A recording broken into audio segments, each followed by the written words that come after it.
All right, welcome back. I think before we get started right here, I think it would be good if it's okay with y'all to just take a little moment of silence, just kind of to bring us all back together after that break, if y'all don't mind, and I'll let you know when we're done.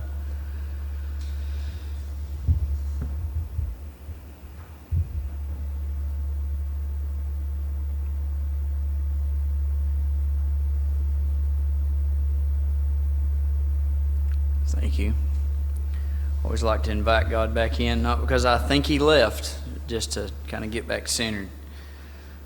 So we were over here. We ended at the last talking about the third step prayer.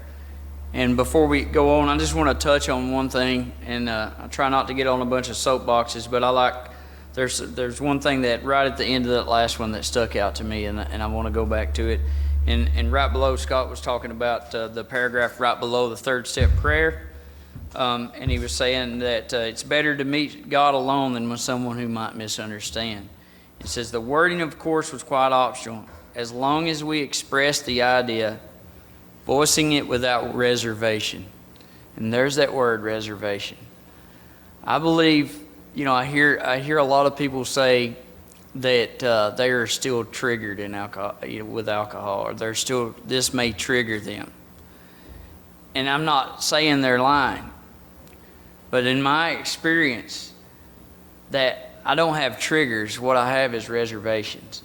And when I'm going to go back to page 33. In page 33 of the big book, it talks about. I'm going to be at the first full paragraph. About 1, 2, 3, 6 lines down. It says, once an alcoholic, always an alcoholic. Commencing to drink after a period of sobriety, we're in a short time as bad as ever. If we're planning to stop drinking, isn't that our plan, right? That's what we're trying to do. And stay stopped, well, that's the tricky part. But if we're planning to stop drinking, there must be no, what? Reservation.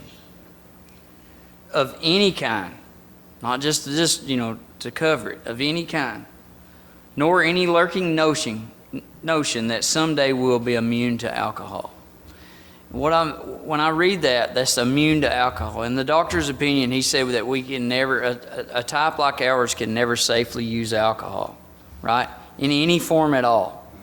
And what I found is when I put one in, it doesn't matter if it's beer or wine or rum, or anything, any kind. When I put it in me, the same reaction always happens, right? And I have to smash that idea. On page 30, it talks about being the first step. We've learned we've had to fully concede to our innermost selves that we were alcoholic. It says specifically, this is the first step in recovery. The delusion that we're like other people or presently may be has to be smashed. So no reservation. So what my sponsor had me write down in my book that I went through with him is he said, he had me write, you have lost the right to drink. Doesn't mean you've lost the ability. I physically can pick up, the ability is physical. I can pick up a drink and drink it. I have the ability to do that. But what I've lost is the right, because when I put one in me, I can't stop.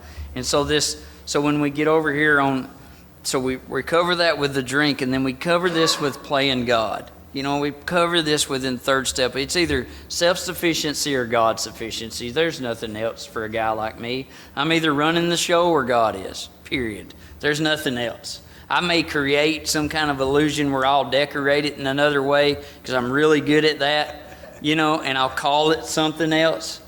But there's nothing else. There's God's sufficiency and self-sufficiency, right? You're right? And so it says, voicing it without reservation, talking about this prayer. God, you got me, all of me. Here I am. And so when I come up off my knees, now I know Scott likes to touch on this. When I come into this, when I take the third step prayer, myself and with sponsees, I ask them, if there's any reservation, let's stop right here because what you're fixing to do will have little effect. Little effect. AA works. I was listening to somebody the other day, and they said that one of their sponsees had come to them and said, I think I'm going to kill myself because AA doesn't work. He said, well, I think you're very capable of killing yourself, but AA does work. You've just not done it.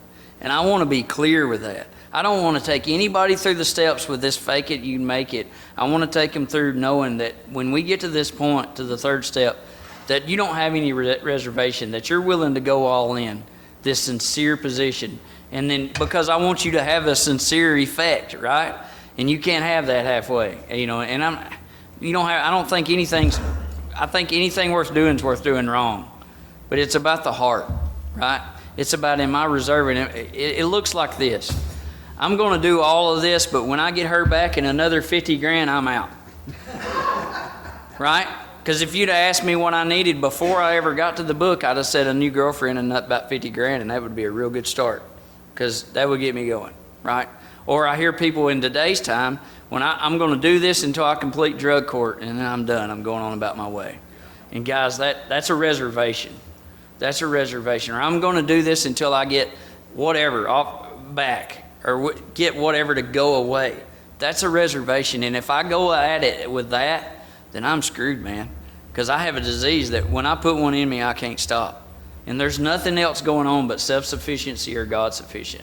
So I want to be plugged into this. And I'm not trying, I'm saying this is powerful.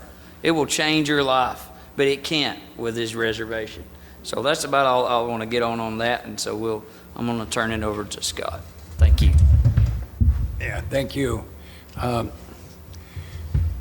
want to talk about step 4, which was where my life changed. And I have such a passion for this. I want you to know I think there are an awful lot of really good ways to do this. A lot of them. This is just what I do. It doesn't make it any better than anybody else's. It's just what I do. The book says next. We launched out. So that's when step 4 is done. Right after you finish, right after you've done your prayer. Top of 64. Our decision, that's the third step, decision, is a vital and crucial step, have little permanent effect unless at once followed by a strenuous effort to face and be rid of the things in ourselves that have been blocking us. Be rid of, isn't that interesting? Step 4, if I'm going to be rid of, if all I do is write, I'll be rid of ink, paper, and time. And none of those is blocking me. It is the first indication there are things other than writing involved in step 4. In my experience, it is those things other than writing in step 4 where the magic is. The writing part of step 4, in my experience, has very little, if any, effect at all. These other things were life-changing for me. It says a business takes no regular inventory, usually goes broke. The businesses I've dealt with do a computer update every night. That's the evening half of step 11. But once a year, they do a full tear-down inventory. So that's the reference. And in my 40 years, I believe I've done 28 of these. I'm actually in process on my 29th 4th step right now. So I haven't done one every year, but it's been pretty close. So, skipping down, we did exactly the same in our lives. We took stock honestly, searched the flaws in our makeup which caused our failure. Being convinced that self manifested in various ways would defeat us, we consider it common manifestations. I'll give you an overview of step 4 as I see it. It is a series of lists. A list is a series of words and phrases rolling down a page. If a lists are vertical. A series of lists, observations or considerations, and prayers. Cover 3 specific aspects of self, which are resentment, fear, and sexual misconduct. That's an overview of step 4. When I first thought step 4, I thought it said write the story of your life and be sure to include every rotten thing you ever said, and did. And it's not what it says. It's not what it says. And I'm reminded when he told me if you take the steps off the wall, you get off the wall program.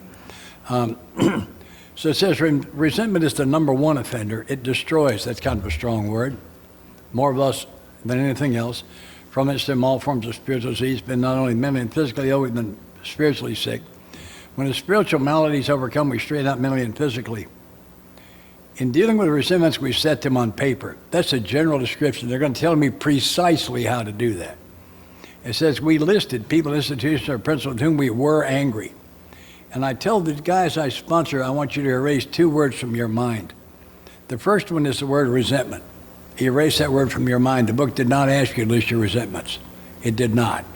It asked you to list everybody and everything that's ever made you angry, ever, even if you think you've forgiven them, I don't care.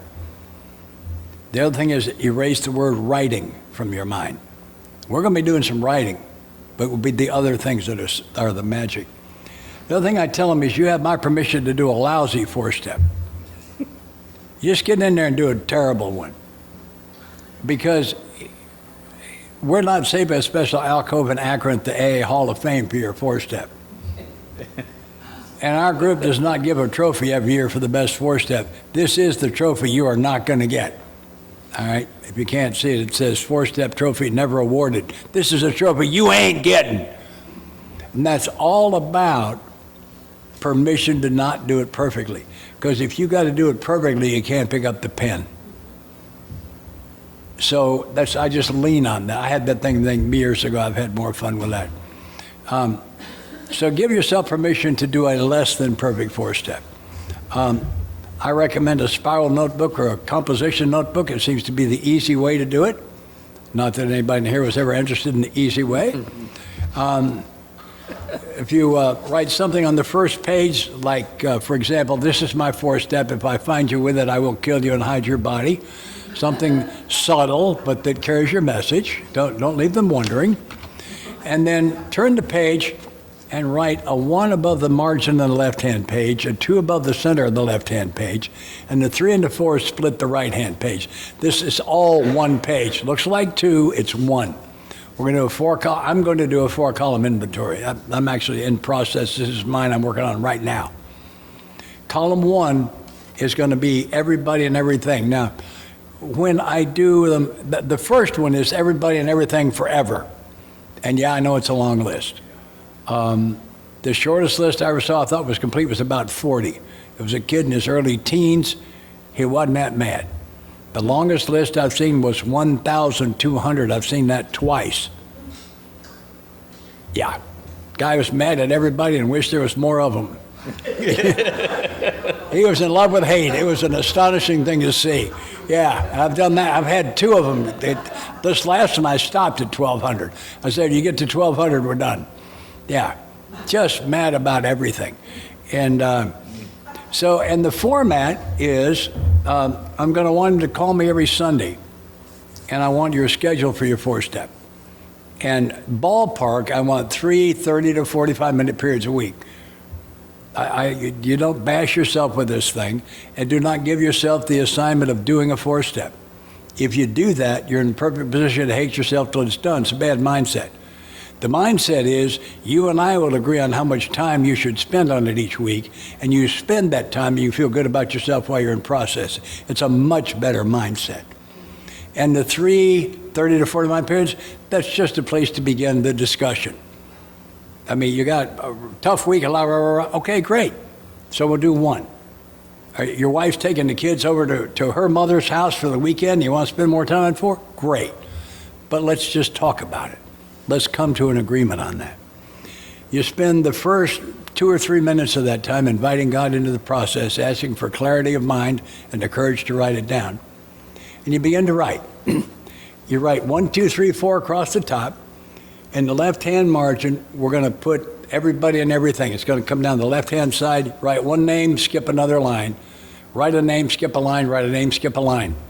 When you get to the bottom, do not write on the last line. Turn the page and write 1, 2, 3, 4. If you start them over here on this right-hand page, you're not going to have room for the other columns.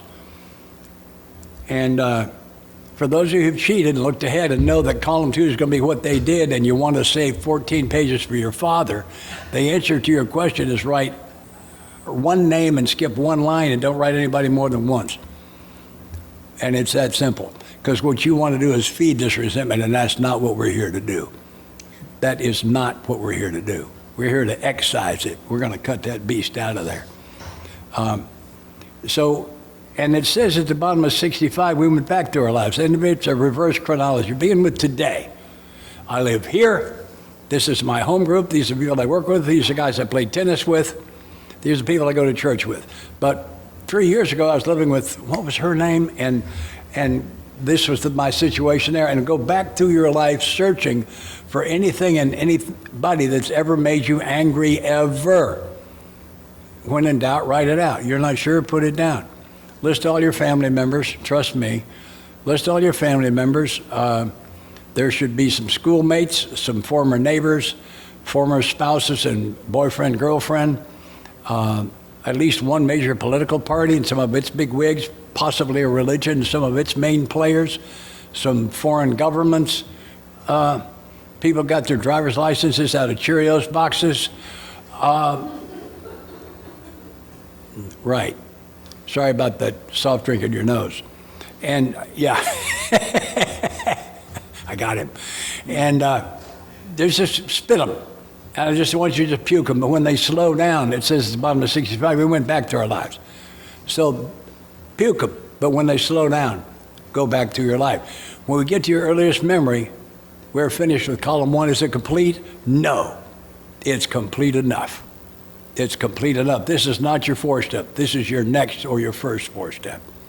We'll be doing this again, so don't worry about it. There is a school in AA that says you do the first 9 steps once and stay sober on the last 3. And if that's working for them, okay. That's not the approach that I take. That's all. I can tell you on my 8th 4 steps over 10 years, I discovered resentments over 20 years old that I had not seen until then. So I believe in going back through the process. So this is just what I do. So again, I'm not selling it. So when you get to your earliest memory, I want you to start carrying writing materials with you all the time. Because you're going to be walking through the grocery store, you're going to look at the cantaloupe, say, his head looked exactly, well, just write it down. Add it to the list, okay? Not a big deal. Then the next direction says we asked ourselves why we were angry. Let's column 2. If we look at the example, Mr. Brown, under the cause, his attention to my wife, told my wife of Mrs. Brown may get my job at the office. That's 19 words. Look what he did. He's messing with his old lady, has, by the way, told his old lady about his girlfriend. Thank you very much. That was certainly a pleasant evening. And he's trying to get him fired. He got 19 words. That's all you get. So you got from the name over to the page break and the line under it on which you can write 19 or fewer. It's a summary. It says, left me for another guy, screwed me in a business deal, left me for another guy, high school football coach didn't play me as much as I deserved, left me for another guy. There'll be patterns, okay? That's right. But it's brief. All right, does not start, it was a rainy Wednesday afternoon. No. You're trying to feed it. A girl from my home group called me one Sunday night, and she said, I'm crazy. I said, what happened? She had another fight with my boss on Friday afternoon, and I've been 4-stepping about it all weekend. No, she hasn't. She's been hating him on paper. That's rather different from a 4-step. Yeah. So column 2, and I don't give them the second direction until he's finished column 1. Because these guys are mostly Americans. I sponsor some foreign nationals, but they're mostly Americans. And they don't work top to bottom, they work left to right. There's a book called for a list, and lists are vertical. So let's follow it. So when we get to the end of column 2, I give them column 3. On our grudge list, set after the name our injury was it self-esteem, security, ambition, personal, sex relations, 5-part multiple choice. Some will get 1, some get 2 or 3, some will get all 5. Some you won't be able to figure out, skip them. Call me, we'll talk about it. I'll help you see how it was self-esteem. Because it probably was on your first few. My first 25 of these, self-esteem got the most ink. On the last 4, it's been security, and it is on this one too. I don't know whether that means anything, and quite frankly, I don't care. I don't care, because that's not what this is about. For me, the action in this step, this portion of the step, happens between the 3rd and 4th columns. People get so busy writing and they get so wrapped around the axle about the word inventory that they miss the action that lays between the 3rd and 4th columns, which is the part that changed my life. It's where they dug the poison out of my soul. And if you don't mind, I'm just going to rock on this. Page 66. It is plain the life which includes deep resentment leads only to futility and unhappiness. Is that plain to you? Have you ever known anybody who was happy, joyous, free, and full of deep resentment? I don't think I've ever seen that combination. So we're going to see if we can observe what they observed. To a precise extent, we permit these till we squander the hours that might have been worthwhile. Did you ever sit in class and hate somebody when you could have been learning something? Did you ever lay awake at night and plan these terrible things you're going to do to them when you could have been getting some rest? Mm-hmm. Did you squander hours that might have been worthwhile? Is this true for you? Well, it's for me. The alcoholic whose hope, they will tell me what hope is, the maintenance and growth of a spiritual experience. Maintenance means two things. It means to maintain in the sense of not losing something I've already got. It also means maintenance my spiritual experience in the same sense that I maintenance my vehicle. I rotate the tires. I got the right pressure in. I change the oil on time. I maintenance my spiritual experience, daily prayer and meditation, reading spiritual literature, going to meetings, sponsoring, being sponsored, letting people in traffic, doing these things that you've taught me. It says, the maintenance and growth. Growth means that my 24 program might not be good enough for 25. I need newcomer ears, and I need them badly. I need to stay in a growth mode. Anytime I've ever thought I had this by the tail was covered with Vaseline. I'm telling you right now, there ain't any way to hang on to it. It says this business of resentment is infinitely grave. Infinitely grave. We just killed you with your resentment. We're going to do it 7 times on this page. We found that it is fatal. I went to a guy named Jerry, the one that took me through this work. I hadn't seen him in several years. And I said, do you remember? And I named a guy. I'm being recorded, or I would give you the name. And he said, if somebody you sponsor commits suicide, you'll remember them. I said, I can't find the difference between me and him. We had the same sobriety date within a month or so. We had the same home group where I saw him several times every week. We had the same sponsor, you. And he drove home from a meeting one night, pulled into his garage and hit the button to drop the door and sat there and left that car running and took his own life, sober a little over 2 years. And I can't find a difference between me and him. Is there a difference? He said, oh yeah, there is. I could not get him to do a 4-step. He died of resentment. It killed him. And I thought about it. He was exactly right. Every time you saw this guy, he could not wait to tell you what some rotten SOB had just done to him. He was a perennial victim, and the victims don't get sober. And we are in the process of stepping out of the victim role. That's part of what we're doing right here. We found that it is fatal. I know his name. I used to sit next to him in meetings. For when harboring such feelings, not when having. I'm okay if I have a resentment, if I don't harbor it. Harbor means to give a safe place to nurture. We're going to teach me how to not harbor. The word resent comes from the Latin. Re prefix means again, like reread, something you do another time, and sentiri means to feel. So I re-sentiri, I re-feel old anger. That's what it means.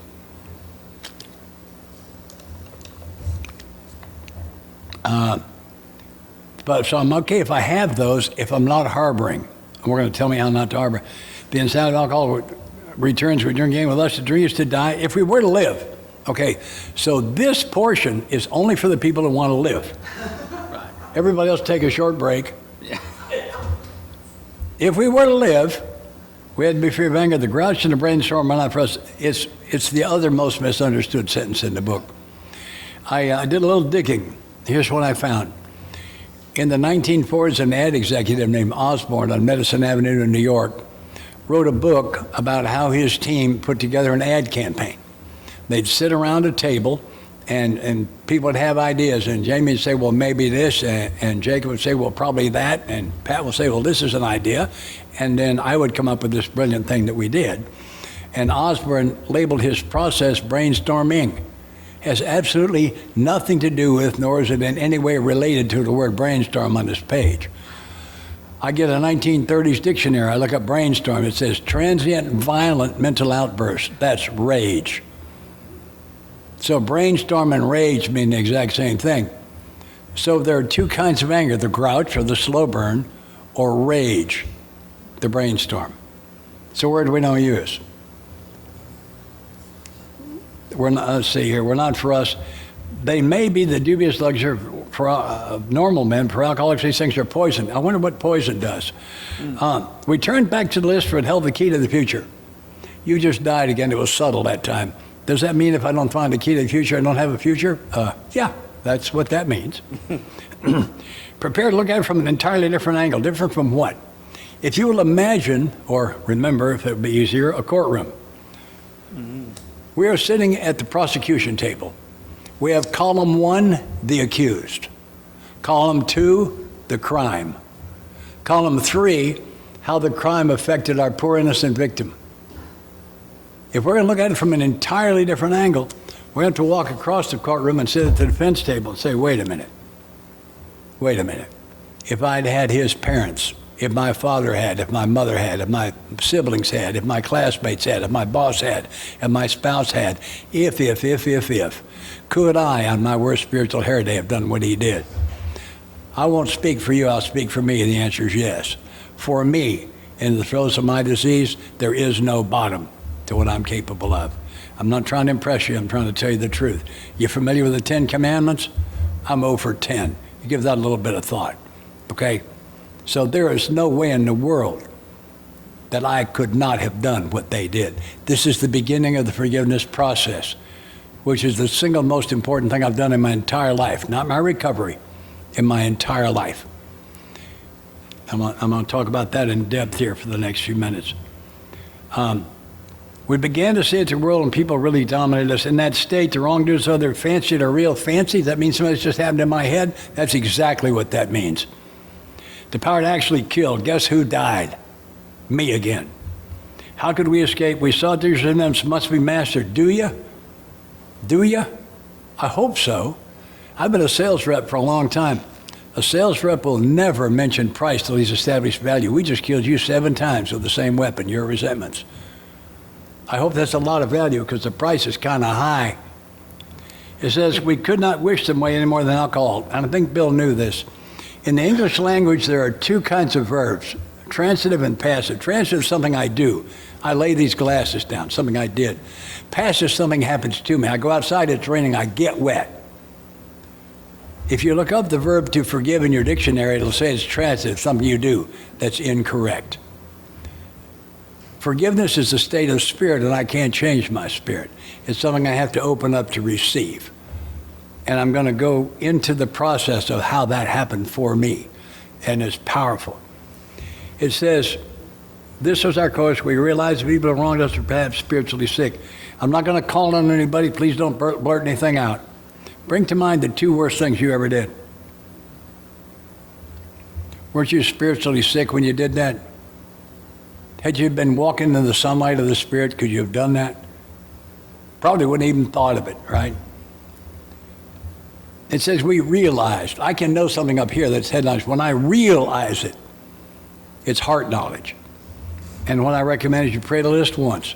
First name on the list, George. God, please help me realize that George is not a rotten SOB. He was just spiritually sick when he did that to me. Do not replay what George did. Substitute the word that. Second name on the list, Mary. God, please help me realize that Mary is not a rotten human being. She was just spiritually sick when she did that to me. Third name on the list, high school football coach.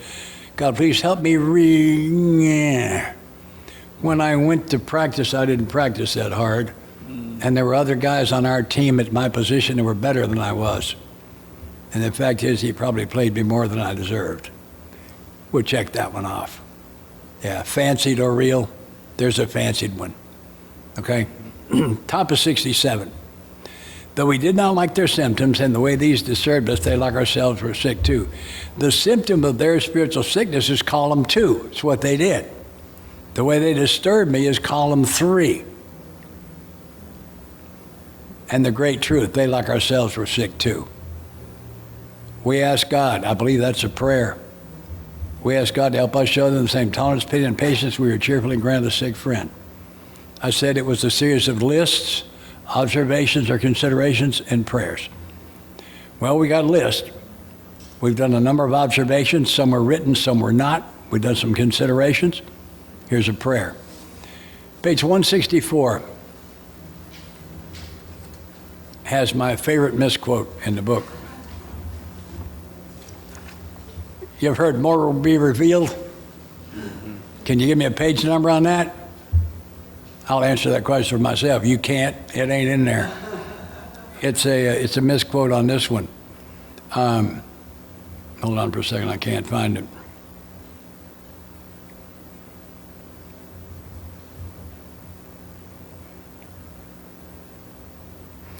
Second paragraph, our book is meant to be suggestive only. We realize we know only a little. God will constantly disclose more to you and to us. It means the same thing, but those words are not there. And I think that happened to a woman named Wynn Laws. And most of my mentors got sober on the 2nd edition. And the story of freedom from bondage is not in the 2nd edition. But I believe that God disclosed more to this lady, and it's now in my book, and I find it working awfully well. Bottom of 551. She's going to refer to her resentment against her mother. She says, one morning I realized I had to get rid of it. That's that resentment against her mother. For my reprieve. A reprieve is either a stay of execution or a delay of punishment. Was running out. If I didn't get rid of it, I was going to get drunk. I didn't want to get drunk anymore. In my prayers that morning, I asked God to point out to me some way to be free of this resentment. During the day, a friend brought me some magazines to take to a hospital group I was interested in. I looked through them. Banner across one featured an article by a prominent clergyman in which I caught the word resentment. Let me observe the sequence of events. 1, see something about herself that needs work. 2, she prays about it. 3, she gets busy helping somebody else. 4, her answer falls out of the sky on her. Is a predictable sequence of events. Top of 552. He said, in effect, if you have resentment, you want to be free of it. We just killed you 7 times with it. Would you like to be free? If you'll pray for the person or thing you resent, you'll be free. Ask in prayer for everything you want for yourself to be given to them, you'll be free. Ask for their health, their prosperity, their happiness, you'll be free. Even when you don't really want it for them and your prayers are only words, or you don't mean it, go ahead and do it anyway. It's going to go on to say that that's going to work in 2 weeks. If you got 168 resentments, it ain't going to work in 2 weeks. Don't get your heart set on 2 weeks. The average list, I think a good list runs at least 100. And they typically run 150 to about 300 ballpark. That's about what they run. And this is what I want him to do. He's going to continue to schedule 4-step with me every week. I want approximately 30 to 45-minute periods. And we're going to negotiate. Let's get it set. And they're not going to be writing, because we're in the part of the 4-step that will change your life, and the writing won't do it. This will. And so I want him to begin talking to God about those 2 worst things he ever did and how much he craves God's forgiveness. And start praying the list. First name on the list, George. And we're going to add these 2 prayers together. And what you'll notice is we're going to pray for both people involved. The prayer on 67, I'm praying for myself. The one on 552, I'm praying for him. First name on the list, George. God, please help me grant George the same tolerance. Help me grant George the same tolerance, pity, and patience I would cheerfully grant a sick friend.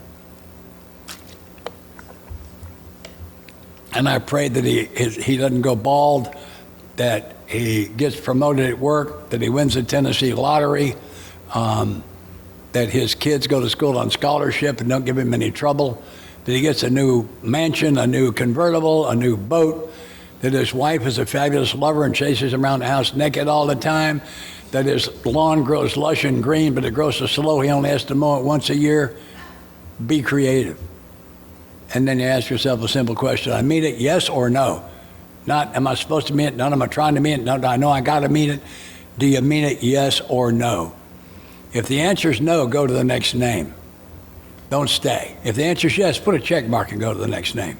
When you get to the end, start over with the ones that aren't checked. And if I sponsor, we're going to do this till they're all checked, and I don't care how long it takes.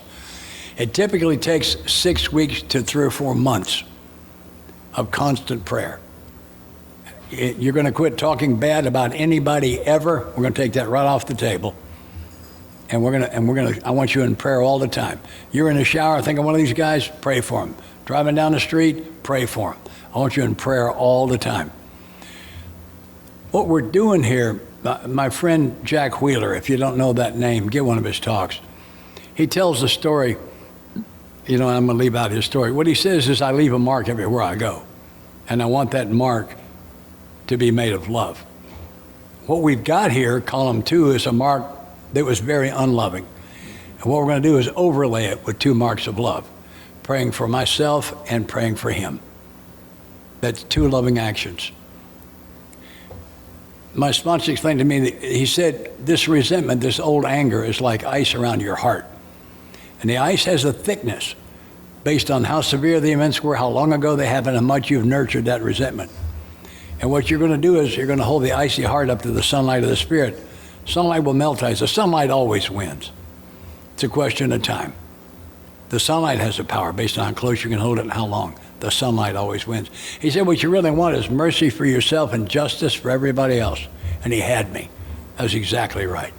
He said, the package It's justice for everybody or mercy for everybody, and you are part of everybody and you get to choose.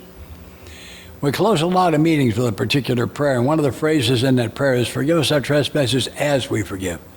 I think what that says is, God, if I don't forgive them, don't you forgive me. I'm asking to be graded by my own standards. I have consequently relaxed my standards. I'm 81 years old. I should not be stuck in this body a lot longer. And I cannot afford the price of my soul standing naked before my Creator on that day, guilty of hating one of his other children, and it doesn't matter what they did. It just doesn't matter. So forgiveness is not something I can do, it's something I had to open up to receive. And that's literally what happened to me. Somewhere in this process, and it's been so many years ago, I just don't know. Somewhere in this process, I began checking them off. And if you start checking them off immediately, I'm going to be worried. I think you may be kidding yourself. It wouldn't be at all unusual. This first guy that had 1,200, he prayed the entire list 2.5 times before he checked the first one. I kept saying the same thing. I just don't care how long this takes. This is just somewhat more important than life and death. It's that important. I think it's the single most important thing you will ever do, ever. And all of a sudden he started checking them. Today they're all checked. I ran into him 2 summers ago. I hadn't seen him in quite a while. They're all checked. It took some time. If you're sitting there thinking, no, I got one that this won't work on, I sponsored a guy who used this process and received the gift of forgiving the man that killed his son. If you can trump that, we'll talk about how it might not work, but not till then. I was in the front row on that one. No, I've seen too much. I was abused as a child. Let me ask you something. Did you notice my demeanor did not change when I told you that? Do you know why? Because in this process, what happened was I became emotionally disconnected from everything anybody did to me. It's just a fact. I also used to live in Georgia. They're in the same category. They're just facts out of my past because I no longer have emotion connected to them. And that's what this process is about. This is literally about digging the poison out of my soul, because that old anger I have against them is literally poison in my soul. And they can't feel it. And the book says it will kill me. If I don't get rid of these old angers, I will either drink alcohol, take drugs, take my own life, or do something I'll regret for a very, very long time. Or go through this process and receive the gift of forgiveness. Pick one. That's all we got. That's all we got. We're not asking you to approve of what they did. Don't be confused here. That's not on the table. It's not even requested. No, I still disapprove of a lot of the things that were done to me. But I don't have the old anger anymore, and I don't want it back. I do not want it back.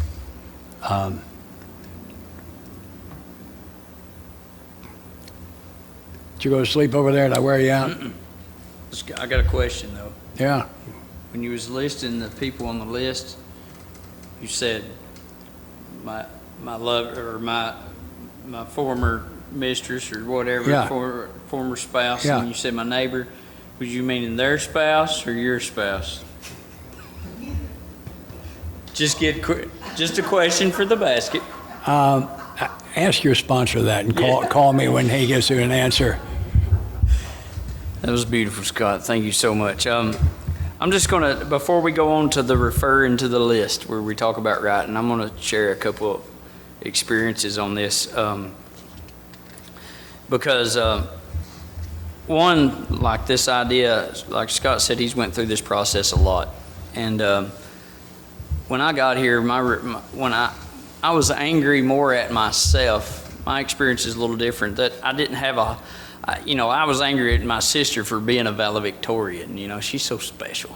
And so, my oldest sister, she like nailed it. She married a high school sweetheart. She had a boy and a girl. She graduated top of her class twice, high school and college. And she's so perfect and everybody loves her. And, she was on the list.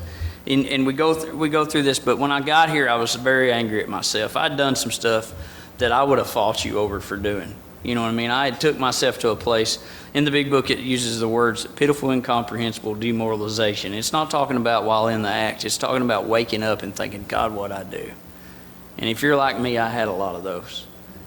And I put me on the list, and I put this stuff down. But and so I worked on that a lot. But in sobriety, I'm very lucky enough to have been able to experience some of the anger with other people, sober. And I'd be able to go through this process. God didn't spare me from that. I'm so grateful I've got to experience it. But one of the things that comes out to me in back up a page is where it says resentment is the number one offender.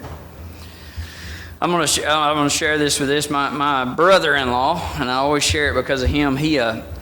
I dropped him off at a treatment center one day. We went on a 12-step, me and the guy that ended up being his sponsor, and for a while he was sober. He found this thing, fell in love, carried his book with him everywhere, and I mean, he was just loved AA.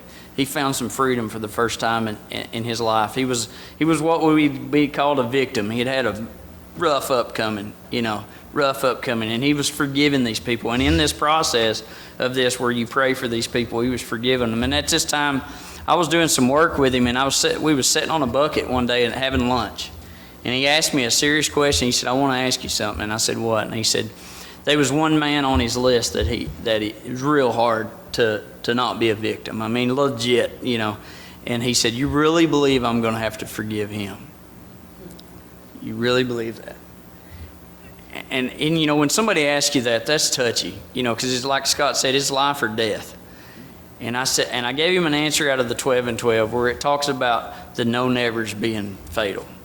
I said, here's what I believe. I said, I believe you don't have to today, but I believe if you don't do the work and this becomes a no never, I think it's really dangerous business, and I don't know that you'll get over drinking without this.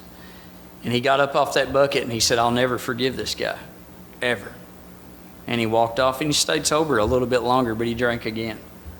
He drank again, and I watched this guy go from a business owner, a loving dad, a wonderful husband, to a guy that didn't do anything but have the only relationship he had was the top of a vodka bottle, and that was it. That was it. And when it got bad enough, one night in February, he decided to take his own life. And I promise you it's a fact that his death certificate says he died from a .357 round, but I promise you he died of alcoholism. I know that to my core. Over a resentment. And he was reliving, and it's not about being angry. It's that every moment of his life he was reliving this pain that was done. And he could not picture this. He could not get to forgiveness. I believe obviously he couldn't. I believe obviously he couldn't. But I've seen it in my own life. And I was able to be there for my sister and his kids. And but I can tell you this, and I heard this I listened to somebody else speak and say this a while back, and they said suicide doesn't take away the pain, it redistributes it. And I watch it every day in his children. I watch it every day in his children. And I believe wholeheartedly that this work that we do can clear up so much and take it away, and it'll resolve so much. But I've got to ask it. I got to get into the business of forgiveness. And when I do this, it's an amazing. The big book says we straighten out mentally and physically. When I got here, I could not read and write. I drank myself to a point where I could not read and write, and there was plenty wrong. And but I got busy doing this work, and all of a sudden, man, I started to straighten out.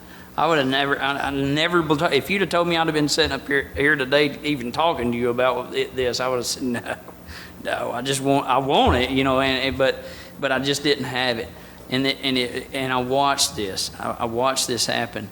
For me, like I said, God gave me the opportunity to be able to practice some of this with those that I have been angry at. And in sobriety, I developed some of these resentments in sobriety that I hadn't had before I got here. I just wasn't that mad of a little guy. I was aggravated at myself or whatever. But when my father passed away, there's some people in my family, and I'm not going to get this being recorded, so I don't want it to ever get out there, because I want them to get well too. I come from a long line of untreated alcoholism, when most of it looks like Al-Anon. Most of it, there's a sign hanging today, and my mother's right inside her front door, and it says, "To the rest of the world, we're a normal, perfect family." And where I came from, whatever was wrong, we didn't talk about. You don't tell nobody. And I come from that. And inside we're dying. Out there we look really good, really good. And so I come from that line, untreated alcoholism in my family, even though both my parents never drank. They were children of alcoholics. And I promise you that come into our home. And after my father died, there were some things went down, and there was a lot of, and right or wrong, it doesn't matter. But the truth is I got hurt as a result of this. And it took, I don't want to get too far into it because it has something to do with the men's, but like, there was 4 years, me and my mother lived 3 miles apart. And there were 4 years that I didn't see her in my sobriety. 3 miles apart. And I'm going to tell you sitting here today, that's not her problem. She had a part in it and I had a part in it. In January of 2019, I found out she was in the hospital about to die from her pancreas. You need that to work. And so I had no idea. She'd been in the hospital for 2 weeks, and I called my sponsor and I said, I don't like the situation here. Even though really, I've looked at my part. There's my justification. I've looked at my part, and it's not there. And can I interrupt? Yep. One of the things the book never asks you to do is that look for your part. That's right. It's one of the great misquotes, and it always troubles me. It doesn't say that. It asks me to look for my mistakes. That's it. Were you coming to that? Yeah. Okay, I'm sorry. No, that's fine. That's exactly right. But I'm a justifier. Anybody else? I got 3 best friends, right? Justification, rationalization, and defense. And I will die doing all 3, right? Like he said, it's not in there. And I would have told you it wasn't my part, even though I've been doing this work. I'm sponsoring people, and I'm telling you that crept into my life without me noticing, right? And my sponsor said, here's what I want you to do. And I'm sharing, he said, I want you to start praying for your side, these 2 prayers, your side and her side. And once a week, I want you to call this woman no matter what. And I want you to reach out. And he said, your mistake is not being a son. And he said, let me find that, of course. And he said, no matter what she says, no matter what she does, you're going to reach out. And that went from 1 phone call a week of me making myself do it to me looking forward to doing it. And I don't know I can't explain to you in that process how it went from making myself to wanting to, but I became to want to. And we cleaned that up. We cleaned that up. And I went to her and made amends for my side of that, for not being a son for those years. And she died in June of this year. She passed away in June of this year. And I was there because she wanted me to be there. And I was there being a son, and I was able to do some of the things that she wanted done, even though it was things I didn't want done after she died. And if this part wasn't in the book where I pray for my side to help me, and I want to explain something, where it says we ask, anywhere in the book it says we ask as a prayer. It says we ask God to help us show them the same tolerance. There's 2 places it uses this word, tolerance, pity, and patience, that we would cheerfully grant a sick friend. And just below that, it brings up this word tolerance again. If I'm going to drill a hole in a piece of steel to put a bolt in it, we're just going to say a 3/4 inch bolt. The difference in the hole and the bolt, there have to be a little bit there, or that bolt won't go in. That difference is called tolerance in the metalworking world. And that I've got to have a little bit of room, and it's got to be enough room that it'll fit, but it won't waller out. It's not asking me to completely cut them loose of anything. It's just saying, God, give me some tolerance. I'm wanting to have this relationship. And this word pity used in here, it also, another word for that is compassion. That's something I had none of. When I'm angry, there's no compassion. I can't see your part, or I can't see that you're hurting, or you're just doing, there's no compassion. Because of this prayer work, I've been able to learn. And when something happens now, and somebody might make me angry, I don't even understand it, thank God. But I can immediately, a lot of times, start feeling compassion. It's like, my gosh, you must be hurting really bad to be doing this right here. Or you must be, to see it from a different angle, right? There was a guy that wrote the book New Pair of Glasses, and he's talked about looking through God's glasses instead of looking at it like I'm seeing it. from looking at from another view. You know, it's not all about me. It's, you know, and being able to see them in their pain. That's something I wasn't capable of, guys. I wasn't able to see it from anybody else's view. So with that, and then into that next paragraph, and I'll flip it over. I'm gonna give you a line that will keep me busy for a while. The first word, or the first line of that next paragraph, it says we avoid retaliation or argument. I don't know about y'all, but that will keep me busy for a while, because I've not wanted to drink in it since I got sober. But boy, I've wanted to retaliate, and I promise you, I can argue with the best of them. Ask my wife. You know, ask my wife. She bought me a sign one time that that said I would agree with you, but we'd both be wrong. And she's a spiritual giant. But I will argue with you. And then the next line says we wouldn't treat people treat sick people that way. See, I forget you're sick when I'm thinking about me. I forget you're doing the best you can do. And like Scott said, if I think about the two things I've done worst in life, was I sick when I done them? Absolutely. You know, absolutely.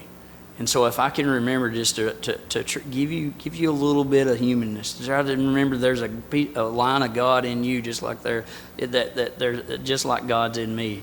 And if I can give you that, what amazing. This forgiveness is one of the most powerful things of these steps, of these principles. And I'm gonna, as we talk about each step having principles, like that, we've kind of, I have it. Step one principle is honesty, right? I don't see that in the literature anywhere. True. I get trouble with that. Right. But one of the principles people talk about is faith. We read about it in your faith is where I want to go. And outside of here, I belong to a place, and you hear the words a lot of times like this childlike faith, right? And what I want to get to with that is when, you know, it sounds mysterious to me, but my children, if you tell them something, they don't argue, and they don't try to retaliate. And when I'm having this faith, when I'm practicing this faith in my life, you know, wouldn't it be awesome to be able to go at life with that childlike faith of not arguing and wanting to retaliate? That's what I see that faith looking like. As I go through this work, as I go through this, I don't resist. If I've got a sponsee and he's like, I don't know about this, or I don't know about, it's like, hey man, you're obviously not ready, go have at it. You know, I don't try to take them through arguing. I want to go through this looking for God. I want to go through this without retaliation and argument, if that's what I was wanting to get to, if that makes sense. And so, we don't have too many more minutes. You want to take a break, or you got something to add to this? I'll do this next paragraph. Okay. It says, referring to our list again, putting out the wrongs others have done, putting out of our minds the wrongs others have done. If I still hate them, I can't do that. I'm literally incapable of following a direction if I have not completed the prayer work. Can't do it. And that concept is so important, it's twice in this paragraph. Resolutely look for own mistakes, not from my part. If I'll show it to you this way. If I'm looking for my part, you have a part and I have a part. Do you want to guess whose part's bigger? Which part's whose? Go ahead, I'll give you a couple of seconds. Yeah, so I'm not looking for parts. If I do this prayer work, there are no parts. What this does is it cleans the lens of my soul so I can see my mistakes. That's what that forgiveness is about. Where we've been selfish, dishonest, self-seeking, or frightened, that list is all over this book. But they all have to do with self. Selfish, I want my will. Dishonest, I'm willing to lie, cheat, steal to get my will. Self-seeking, I'm after my will. Frightened, I'm concerned I may not get my will at some time in the future. Wonder what the problem is. Sounds a lot like my will, yeah. Though it not been entirely our fault to disregard the other person involved entirely, I can't do that if I still hate them. Where were we to blame? Inventory is ours, not his. When we saw our faults, we listed them. Column 4. Place them before us in black and white. So column 4 is my mistakes. There's not much room over there. That is by design. We're not here to beat me up.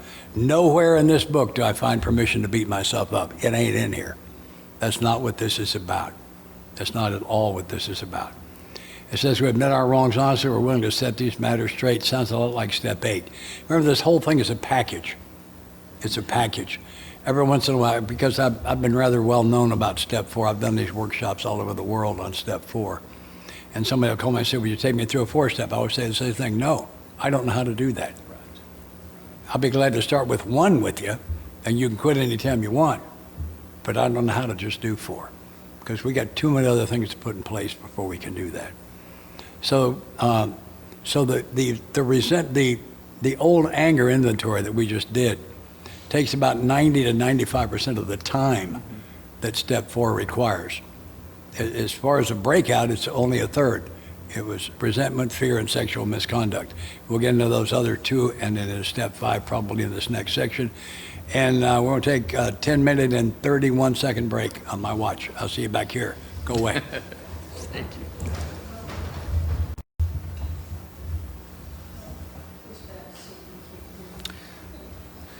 All right. Well, I think it's a good idea to just take a short moment of silence, just kind of get recentered. It's good for me. And us.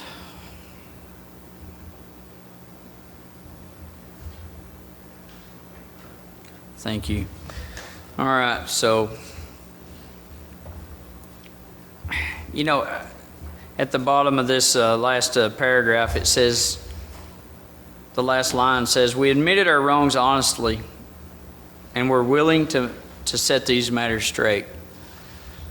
You know, and when I'm going through this process, and I'm to this point, like, I'm doing it because I want to. You know, I'm not doing it. I'm not necessarily running to the light, but I'm definitely running from the fire. I'm wanting the fire to go out. I'm wanting to recreate my life. You know, I'm doing it because I want to. No, I'm not being forced into it. And if I am, it's time to stop. You know, so the next inventory, the second inventory, is about fear. And I heard a gentleman say one time that when he got here, he didn't know he was afraid of anything. And my experience is different. I had a really good idea. In the 12 and 12, there's a line, it's actually out of the 7th step, but it says the chief activator of our defects has been self-centered fear. Primary fear that we'd lose something we already possessed, or would fail to get something we demanded. And for me, that's it. If all my fears come down to 2 things: losing something I've already got, or not getting something I want, rejection and failure. I could pretty well put those under those 2. Now, they come in many different forms. Abandonment, success. You know, I was pretty much afraid of everything. It says, notice that the word fear is bracketed alongside the difficulties of Mr. Brown, Miss Jones, and the employers and the wife. This short word somehow touches every aspect of our lives. It was an evil and corroding thread. The fabric of our existence was shot through with it.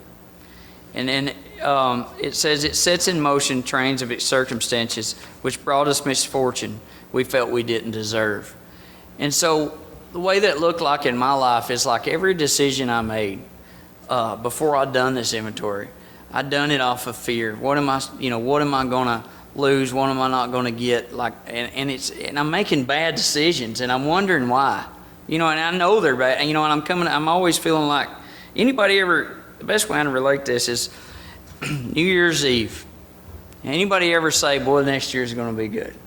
Boy, next year's going to be good. At every New Year's Eve, I said, I'm going to make this high resolve, and next year's going to be really good. And then I'd do the same thing, or I'd make decisions based off my same decision maker, right? And this fear, and it says in there that the fear is the chief activator of all our defects. And the way I best can explain a defect of character for me is a characteristic that I developed to take care of myself. There's no God in that. I'm acting out on anger. I'm acting out on whatever, lust. I'm doing all this to change the way I feel. I'm doing all this stuff, and fear kind of runs that. Fear kind of runs that for me. It says But did not we ourselves set the ball rolling? Sometimes we think that fear ought to be classed as stealing because it seems to cause more trouble. Like I said, I'm making all these bad decisions based on fear, and I don't even know. There's a lot of acronyms with fear, but by this time, I like I said, I'm doing this because I want to, and I like the one where it says face everything and recover.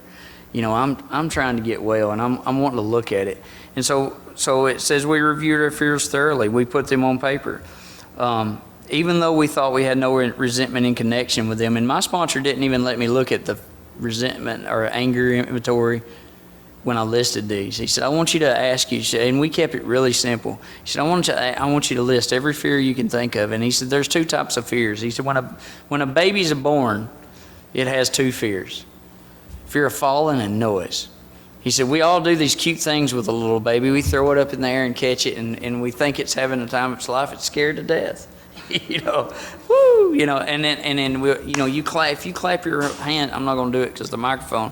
But if you clap your hands really loud for a child, it jumps. You know what I mean? And those are natural fears. I mentioned earlier, I'm afraid of heights. There's nothing I can do on that. It is not based on self. I can't change that. You put me up there, and I'm wanting down.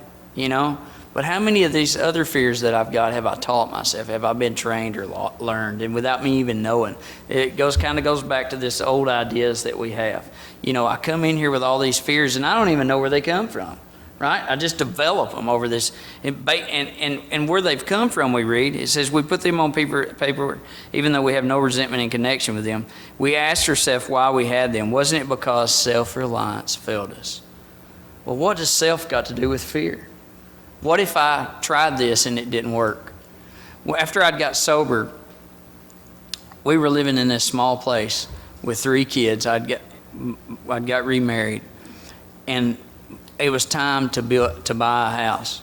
And I told my sponsor, I said, I'm afraid to buy a house. And this wasn't on the inventory because I hadn't been faced with this. And he said, why don't you want to buy a house? And I said, well, I've lost everything I ever put on paper. Lost everything. And this old idea, this self-sufficiency failed me. He said, well, you're on different ground now. How many times you ever bought something and invited God into it? Are we God-sufficient or are we self-sufficient? And so when I look at that, well, how many fears have I got based off self?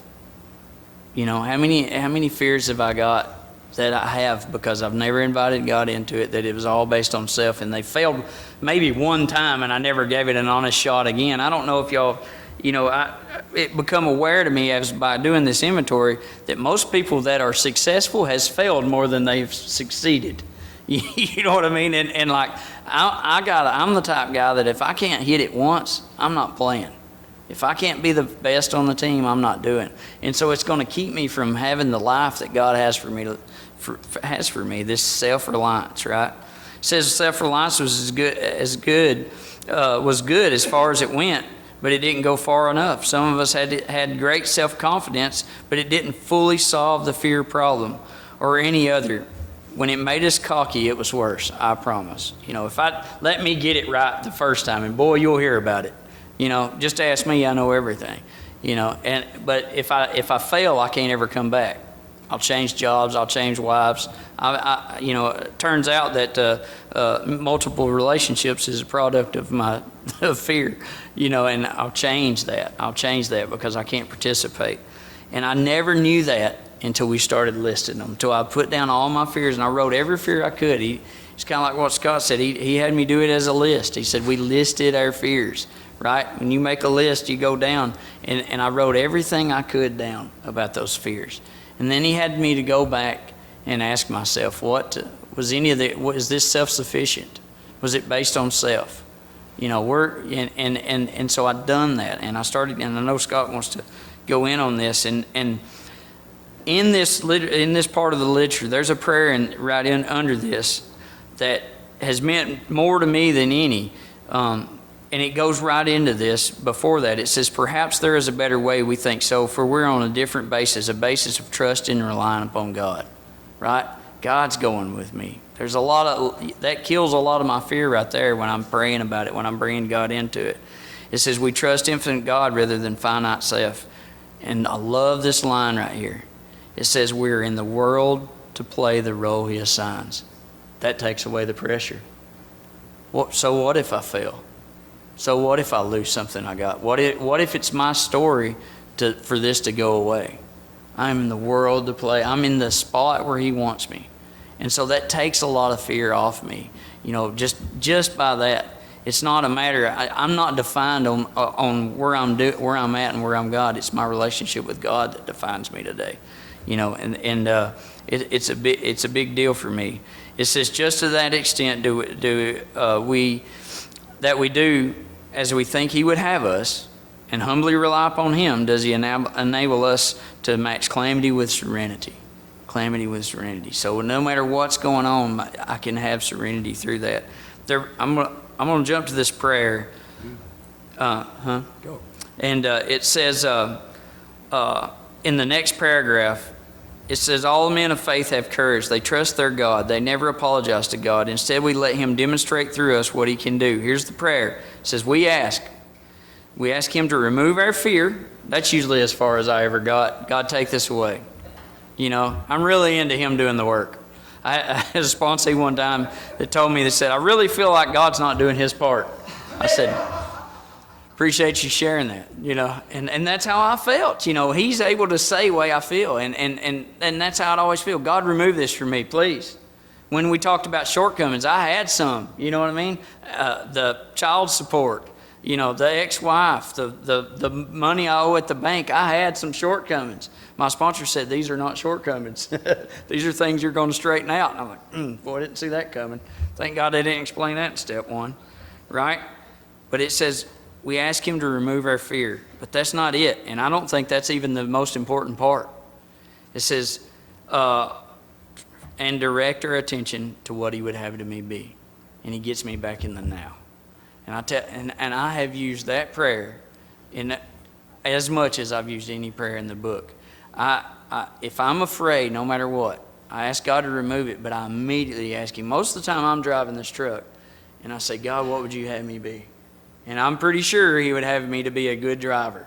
The phone rings. Oh, now I get to be a sponsor. Oh, now I get to be a husband. Oh, and it gets me in the moment. Fear's not now. I'm not afraid right now. I'm not, and I've learned this in this inventory, because the fear is based on self. It's about what I may lose 15 minutes from now. Some people say I'm in Tuesday on Saturday. Heck, I can be 2 years in Tuesday. I'm creative. You let me get down the road, my mind takes off. Scott said that sign, think, think, think.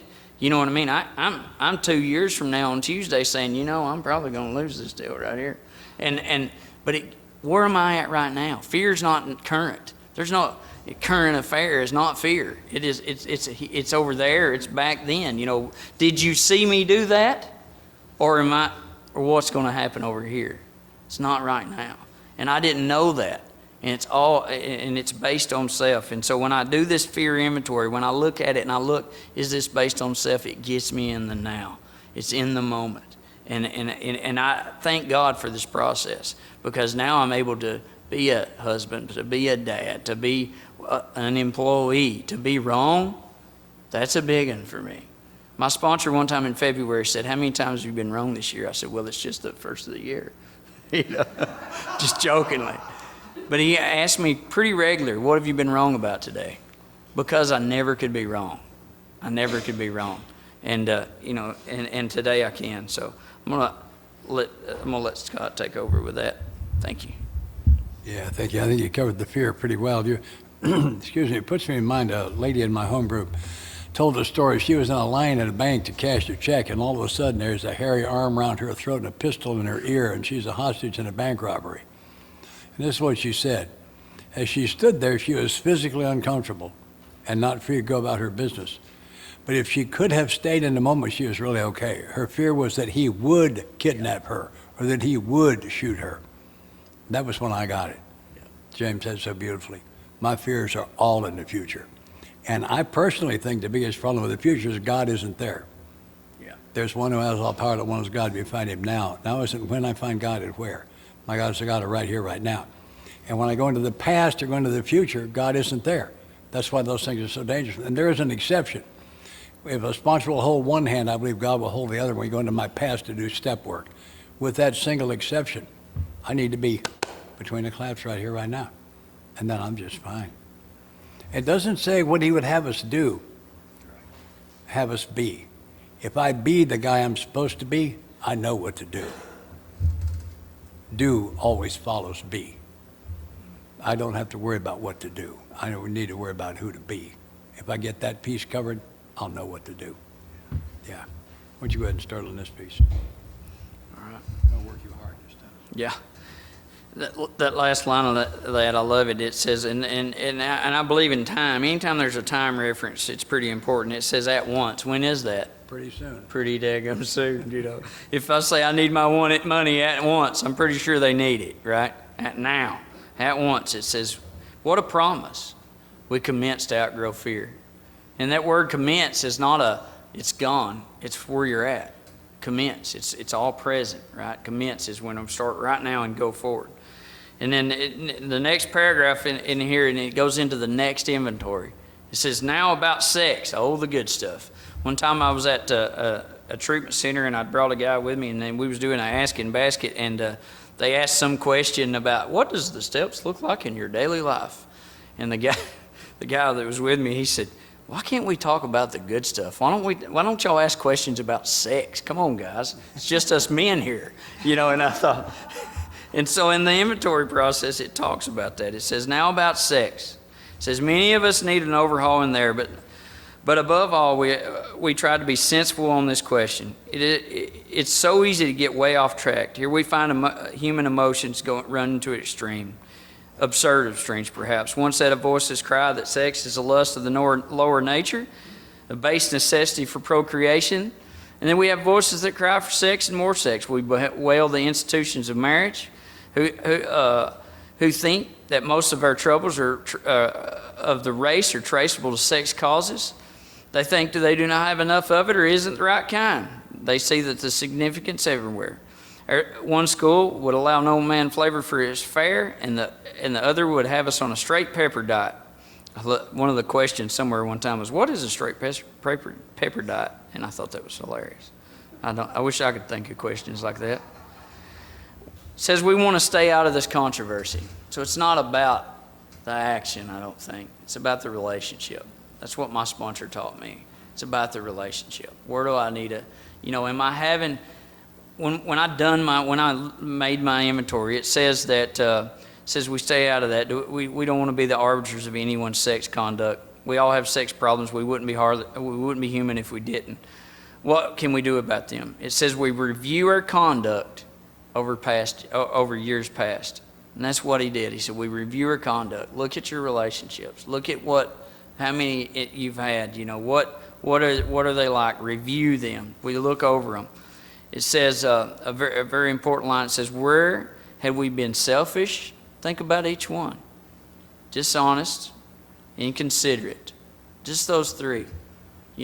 Where had I been these things? Where have I been selfish in the relationship? Well, every relationship I ever had, I got in it because I was thinking about me. First guy that my sponsor said, he asked this question, and it's not in the book, but he asked me, he said, where did you meet her? What was your first thought? Well, that narrows it down. I wasn't thinking about a Bible study. That's just not the way I was wired. I didn't know we were three-part humans, mind, body, and spirit. I didn't know any of that. And so he said, where did you meet her? Was it selfish? Was it all about you? Where had you been dishonest? Well, he told, now I didn't know this, but he said dishonesty also, this is dishonest. When you're in a relationship and you start another one, that's dishonest. And so I didn't know that. I didn't even think about that. I just thought it was getting away with it. You know what I mean? And so, I was dishonest. And it says, or inconsiderate. And here's where one that nailed me. He said, what about the other people involved? What about the children? What about your children? Where had I been inconsiderate? And so I start thinking about this stuff, and I start putting, and it says, because it says we reviewed our conduct, right? We go over this stuff. Whom did we hurt? What about, there's people that gets to know us. Their parents get to know us. There's people that and their children get to know us. What are they going to do when I up and leave like I always do when I don't get my way? Right? What about the wreckage? I leave wreckage. There's lives been tore up. I'm going to share this story with this. My first wife had a little girl when we got married. I'd been sober a while, and my little girl was playing. My oldest child was playing basketball. She played for the school basketball team, and I'm at a basketball game, and I'm sitting in the stands, and this little girl walks up to me, and I don't know her. You know, she just walks up, and she said, "I know who you are," and I'm sober. And I said, "Oh yeah, who are you?" And she told me her name, and it was my first wife's daughter. And I said, "Oh honey, you know, boy, here we are." And I know I owe these family an amends, and I haven't seen them since I've got sober. She's on the list. I've looked them up and hadn't found them. This little girl found me, and she's young enough that my sponsor had said, "You don't make a amend to this kid without talking to her mom first," you know. And I said, "You do know who I am?" She said, "Oh, I know who I am, or who you are." And I thought, boy, and it made me feel this big. Who did we hurt? As soon as she said that, I knew she knew who I was. And so I've later made amends to her. We might get into that later. She's a beautiful young lady. And I made amends to her moms too. But who had we hurt, right? It's easy to forget them when all I think about is me. Did we unjustifiably arouse jealousy? Boy, that's a bad one there, jealousy. There's nothing uglier than jealousy, right? Suspicion or bitterness. Am I really going to look back through there and look at it, my behavior? We're looking at my behavior here, not theirs. It's not about theirs, it's about mine. What have I done? How did I act?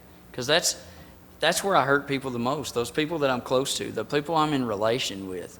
You know, this is we're in relationship right now. We're doing this thing together, right? We're in relationship. And that's what it's about. It says, where were we at fault? And here's the biggie. What should we have done instead? And my sponsor had me go through and look at each relationship and what should I have done instead. And I'm just going to be honest, there's a lot of them I should have never engaged in. And that would have cut it out. I may have had many relationships, but they were all one. Up until I got sober, that's all I knew how to do. One relationship. You know, and they might have had many different players, but it was all the same thing. And I had no idea. And I wonder why they failed. Why does she not love me anymore? As wonderful as I am, you know, based on self, right? It says, we got all this down on paper and we looked at it. And I'm going to tell you something. When I looked at it, I was disgusted, you know. And my sponsor said, "Boy, how lonely are you?" Because I thought I was a player there for a while. I started to say something else, but and he asked me, he said, "How lonely are you? That you got to lower your standards and hurt people to get what you want." And I'd never looked at that. And I didn't have a huge list. I'm a guy that I've been in a relationship most of my life. You know, some people's got this great big old long list, but I listed these every one of these that I had, and it really brought to light what selfishness and self-sufficiency looks like in my life. Everybody gets hurt. I love this inventory because it really opened my eyes to how I need to treat people, who I need to be in a relationship with, and it was really good for me. It says we got it all down and we looked at it, and it says in this way we tried to shape a sane and sound ideal, not idea, ideal, right? A standard of perfection, right, for future sex life. And I have the guys that I sponsor, I say, I want you to write it down. What does it look like? What is yours, not mine. I mean, and then if they fall short of theirs, then that's my spot to say, hey, this is what you said. And dude, you're not doing it. This is not what you said. I don't tell them what theirs is. Mine's different from theirs. If you want to know mine, I'll tell you outside this, you know, what mine is, and I try to live up to today. I remarried my wife in sobriety that had divorced me, and before we got remarried, I said, I'm going to, you know, if we do what we've always done, we're going to end up with what we always got. And we stayed separate from, and I didn't put, how we done that is I didn't put myself in a position to get connected. And so and then we did it the way we did it, and we got married. And I'm going to tell you what, I've been married to this woman before, and it ended up in an order of protection. On me, of course. I just want you to be clear about that. And now we have this beautiful relationship. And we try to apply the traditions in it, and that they are a God, and I ain't it, and she ain't it either. And we try to do it that way. But we stay to our ideal, our standard of perfection, and I have them write that down. It says we subjected each relation to this test. Was it selfish or not? Absolutely. Absolutely. It was all about me. It's all about me. Just looking at my side, not hers. Boy, I like to tell you hers. Like I said, the first thing I ever wrote in my book, this is what's wrong with her. Right? That's what's wrong with me. It says we ask God. Here's a prayer. These are beautiful prayers. And I believe in doing the prayer work. I tell the guys I sponsor, you need to pray these prayers on this. It says we ask God to mold our ideas and to help us to live up with them, because I think God knows we're human and we'll fail. You give me a chance to screw it up, I will. And I need God's help to help me to live up to them. It said we remember always that our sex powers were God-given and therefore good. Therefore good. Neither to be used lightly or selfishly, nor to be despised or loathed. And in my experience, it's the most intimate relationship I got is in my relationship. And there's another one that's just equally. I am me with my sponsor knows everything about me. If I'm doing something and I'm not telling him, there's a good chance I'm not telling you. And I get with that, and I try to get real honest with that. But with this intimacy with my wife, I try to be all I can be. I try to hold up to my standard, not based. My sponsor told me that real recovery is when I can love her the way God would have her love, no matter what she's doing to me. That's hard to do for a guy like me, right? It's hard to do. It says whatever our ideals turn out to be, we must be willing to grow toward it. I want this. I want to grow and be closer to God. And this stuff will cut me off as close as anything. I want to grow to it. Right? It says we must be willing to make amends where harm's done. There's a lot of harm. We described some of that. Provided we still not bring more harm in doing so. I don't do this and then go out and with the same behavior. You know what I mean? I make sure that I've said these prayers, that I'm asking God to help me to live up with it. If I go to you and tell you that, hey, this will never happen again, and I've got it in my back pocket, what I just did, it doesn't mean a lot. It doesn't have a lot of weight, It says, in other words, it says we treat sex as we would any other problem. In meditation, here's another prayer for meditation. We ask God that what should we do about each specific matter. The answers will come. Here's the deal and the condition. If we want it. If we want it. I want to be well. I want to grow. God alone can judge our sex situation, counsel with others. It's desirable, but we let God be the final judge. We realize that some people are as fanatical about sex as others are loose. We avoid hysterical thinking or advice. What that tells me is I don't go to my home group and say, hey, what about this relationship? No offense. I'm just being honest. I'm being honest. This is AA. I go in there, I'm going to get 1,000 different answers and 1,000 different opinions. The way I read this book is it says we go to God and we ask God to mold our ideals, not the group, right? It's between me and God. This is an intimate walk between me and God. Thank God. You're right. I love this next paragraph, and I'm going to let Scott have it. There's a part in this next. It says, suppose we fall short of the chosen ideal and stumble. And I can use this, not just with this. I can use this in any area of my life. If I've got a standard of my way I feel like I should act in business, the way I should act with my partner, the way I should act, whatever. If I fall short of that and stumble, right? It says, does this mean that we're going to get drunk? It says some people will tell us so, but this is only half truth. It depends on us and our motives. If we are sorry for what we have done and have an honest desire to let God to take us to better things, we believe we will be forgiven and that we have learned our lesson.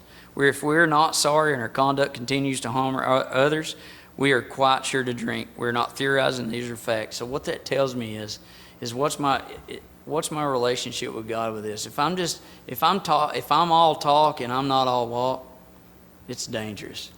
If I'm saying, hey, I'm sorry, this will never happen again, that's, Old behavior is not old behavior when I'm currently doing it. My sponsor says, and I'm like, what is you talking about? But old behavior is not old behavior when I'm currently doing it. And if I'm trying to change and I'm trying to ask God to mold me into his agent in the third step, and I come over to here and I'm still doing the things I did way before I took a third step, am I really on a third step? Am I really into this deal? I'm trying to grow here, but it gives me permission to fail. I'm not going to nail it. It tells me right there, if I fall short, what about my heart? What about, am I really sorry for this? Because I'm going to fall short. My wife, I told her one morning I woke up, and one morning I woke up and I looked right at her and I said, I'm going to be a butthole today. And I just had that feeling over me. You ever just wake up and feel, rah, rah, rah, rah, and it hadn't come out yet. And she said, what are you talking about? I said, I don't know, but watch out. You know what I mean? I don't know. But I can just feel it coming on, like, you know what I mean? And she asked me the other day, she said, are you PMSing? I said, I don't know. And but I have those days, and sure enough, that same day, she said something to me, and I just rah, rah, rah, rah, and it's for nothing, and I held her, and I said, I'm sorry for that. I'm sorry for that. And that is not my character, and that's not who I want to be.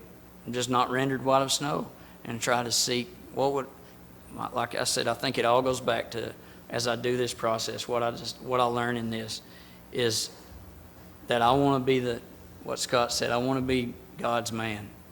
I want to be the guy that, I get to be the guy that God picked for my wife. What a deal. I get to be the guy that got to do the things that I get to do. What a deal. And when I lose the sight of he handpicked me, my God is very intentional. Very intentional. When I forget that I'm intentionally picked for the situation and I make it all about me, I do selfish things. Thank you. That was great, James. Thank you very much. On page 70, it said to sum up, we earnestly pray. Boy, we're doing a lot. We're talking to God a lot about sex. So he's the one that invented it. We talked about that earlier. Thank you. For guidance in each questionable situation, for sanity, the strength to do the right thing. If sex is very trouble, we throw ourselves harder into helping others. There's that prescription one more time. I got a problem of some kind. What's my answer? Help you. It makes no sense at all. It works every time. This next paragraph is what we pilots call a checklist. If you've done something else somebody told you was a 4-step, see if you can answer, yes, I did all of these things. If we've been thorough about our personal inventory, we've written down a lot. If you've written everything we talked about writing so far, you would have written a lot. Listed and analyzed their resentments. I remember that. We did that list, and we did quite a bit of analysis. Going to comprehend their futility and their fatality. Yeah, we killed me 7 times with them. We have comprehend their terrible destructiveness. We did that. Begun to learn tolerance, patience, and goodwill toward all men, even our enemies. We're looking at them as sick people. Yeah, remember we covered that.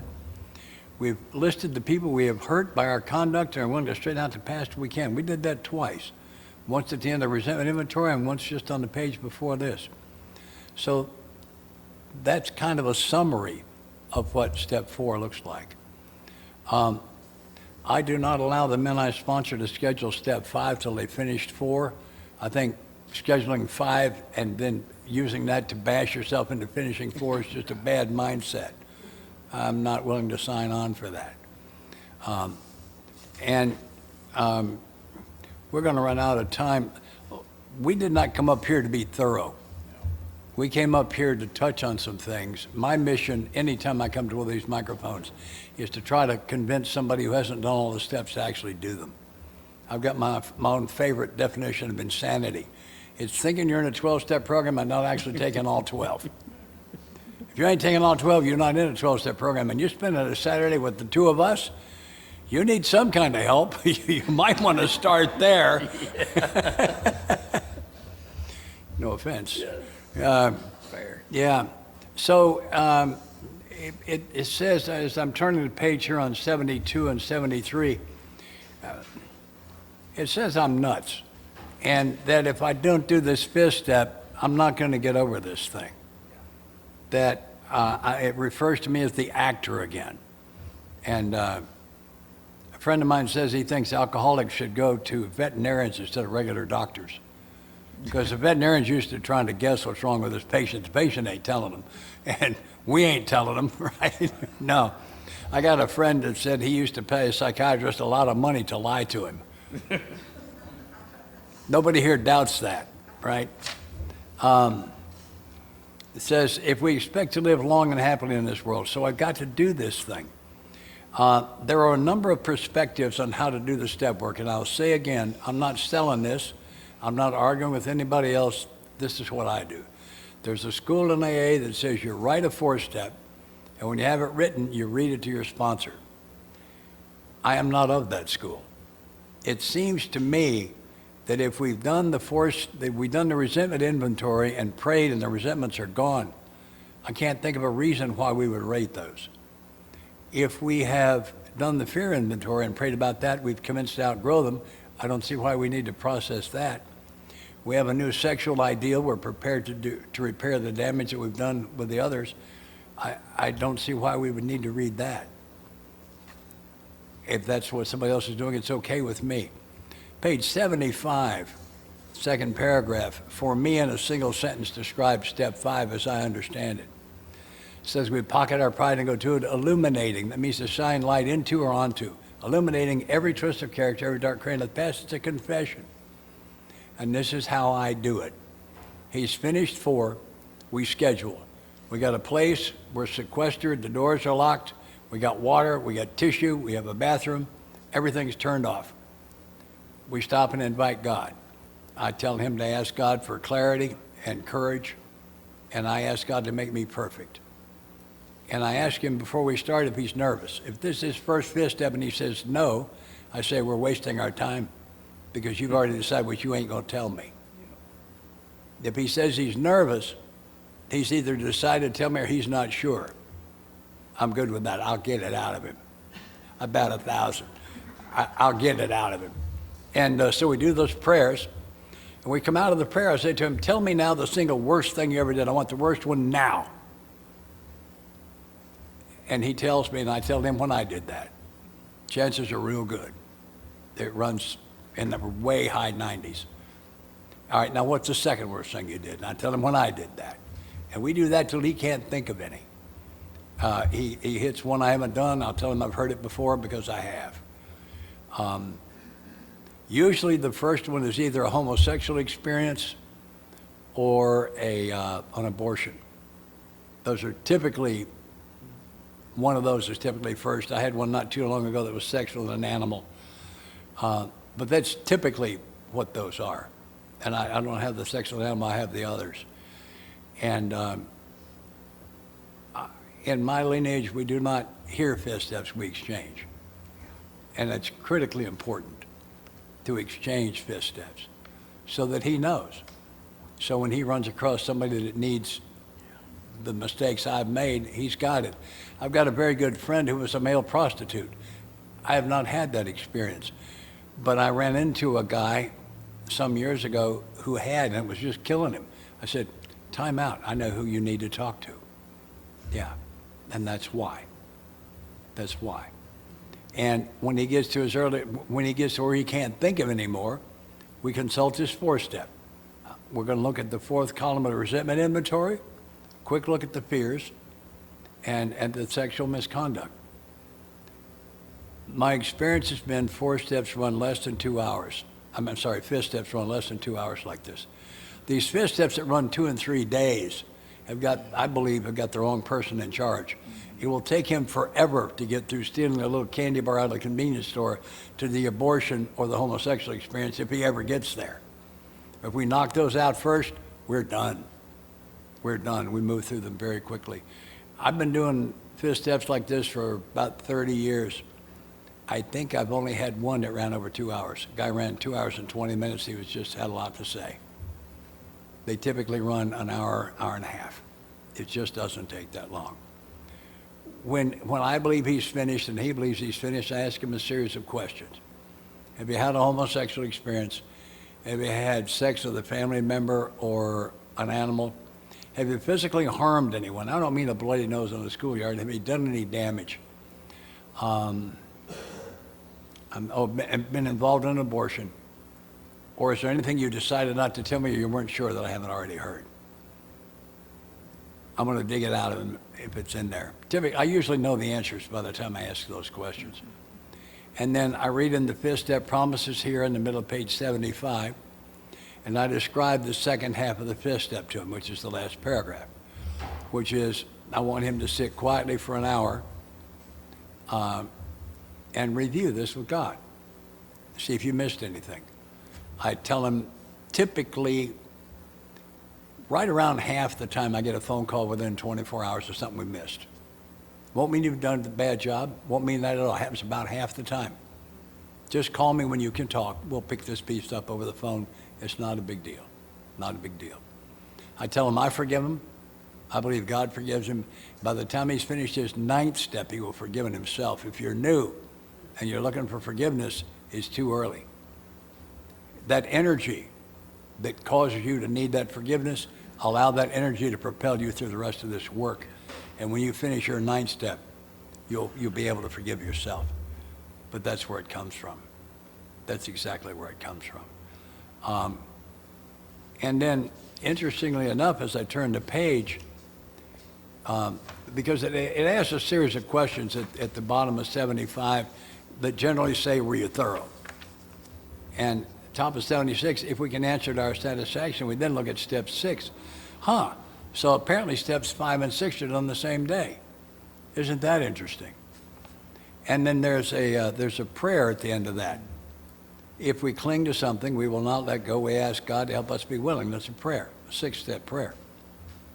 It says, when ready, wait a minute. So 7 is done the same day also? Yep, it sure is. We say something like this, my Creator, I'm knowing you should have all of me, good and bad. Praise you now, remove from me every single defect of character, sentiment, use. Here we are back to my usefulness. To you and my fellows, grant me strength to go out from here to do your bidding. Amen. So when we sit down, when he finishes his 4th step, we're only one day away from 8. He doesn't know that. He doesn't need to know. He doesn't need to know that. This is a gift from my 4th sponsor. He said, step 6 and 7 don't say anything at all about me working on my character defects. In the first place, that would indicate my life's manageable. And I don't have the power over them anyway. This is not about working on them. I've got, this is me. I have 3 specific character defects I refer to as my spiritual barometers. And they are lying, improving the truth, actually. Lying, swearing, and being angry with you in traffic. And if I notice one of those is out, if I look, they're all out. They travel together. They just go off stage and change costume and come back. And but if I notice, then here they are. And I can't do anything about them. How am I going to keep from lying and swearing? Duct tape over my, yeah. So what I do is I inventory my spiritual program of the last few days. Because when those things get out, there's a hole in my spiritual program. What's morning prayer and meditation look like? What's evening prayer and meditation? What's my meeting count been in the last few weeks? When's the last time I talked to my sponsor? Did I tell him the whole truth? What's my sponsorship look like? Am I letting him in traffic? Am I saying please and thank you? When's the last time I took a meeting into a jail or a treatment center? Where's the hole?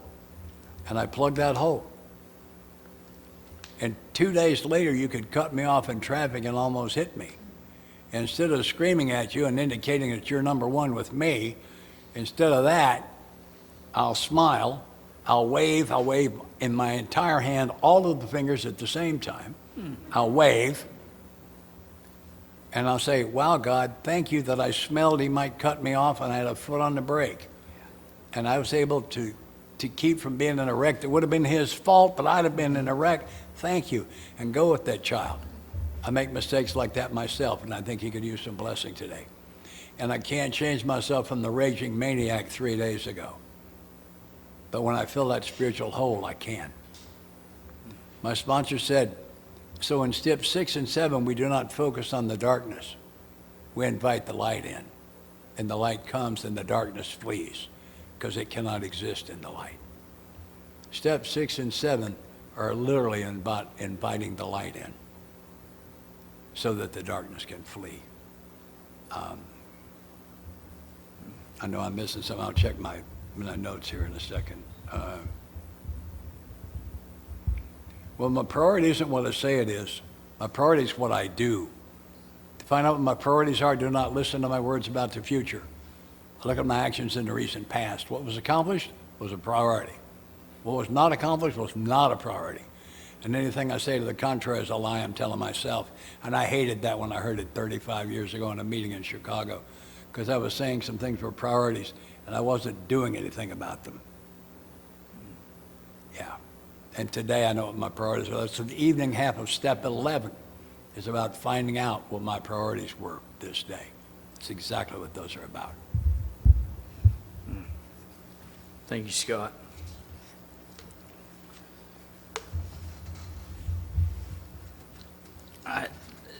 My step 5 experience was a lot like yours. The way I was taken through the same way. I want to say that like when those 5th step promises are really powerful. Like all my, in the beginning, Wilson said how dark it is for the dawn. You feel so lonely. And the freedom that came from going through that process and then, like you said, letting a little light in and lighting it up and keeping it, it allowed me to feel like I was a part of for the first time. It was almost, I joke with the guys that I sponsor and I tell them it's kind of like getting your ticket punched at a concert. Like I'm in now. Like I'd been wanting to be, I come around you and I immediately fell in love with you. I don't know what it was. That's not everybody's experience. But when I come around AA when I was new, like just being around people who were doing this thing, I fell in love with it and I wanted it. But I didn't feel like I was part of that. I just felt like I wanted it, if that makes any sense. And so as I started going through the work and I come up out of that 5th step that day and I felt like I got my ticket punched. Yeah. Like I am fixing to be in see this show. I'm awakening to something that's going on that I had no idea, and I was fired up. Something happened to me in there that where it's like man, the show's fixing to start, and man, what an experience. And you come into that right into 6, being entirely ready, to have God remove these, and like for the first time I see the old me and like I want it gone. Like I want it gone. I don't want to be that. I didn't know I couldn't be. I thought that's who I was. Turns out it was what I was doing, and I wanted it gone. And if there's still something I'm holding on to, there's a prayer in there where it says, if we still cling to something, we will not let go. We ask God to help me be willing, because it gives me some room right there. And that prayer, I think a lot of times gets looked over, but it is so powerful. God help me be willing. I had a sponsee one time say, I'm ready to quit smoking. And I said, well, how much are you smoking? He said, a pack a day. And I said, well, smoke 3. And he said, what are you talking about? I said, that's how I get willing. I go get me some. And he said, he don't smoke today. And, and so I asked God to help me be willing. And in this 7, spun up my experience. I love this 7th step prayer where it goes into it. It says, my Creator, I'm now willing that you should have all of me, the good and bad. That kind of indicates that I may not be a very good judge of what's good and bad that I've got going on, And that it says, I pray that you now remove from me every single defect of character which stands in my usefulness to you and my fellows.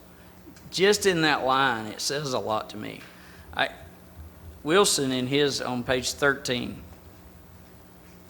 I love where he talks about these steps as he was kind of, this is like Oxford group when they was really 6, but he's taking it and he's having this experience, and this is his experience with it, and 12 steps comes of it, and what a beautiful thing that it is. But it says where he says, therefore I humbly offer myself to God as I understood God to do with me as he would. I placed myself unreservedly, we talked about being in reserve, unreservedly under his care and direction.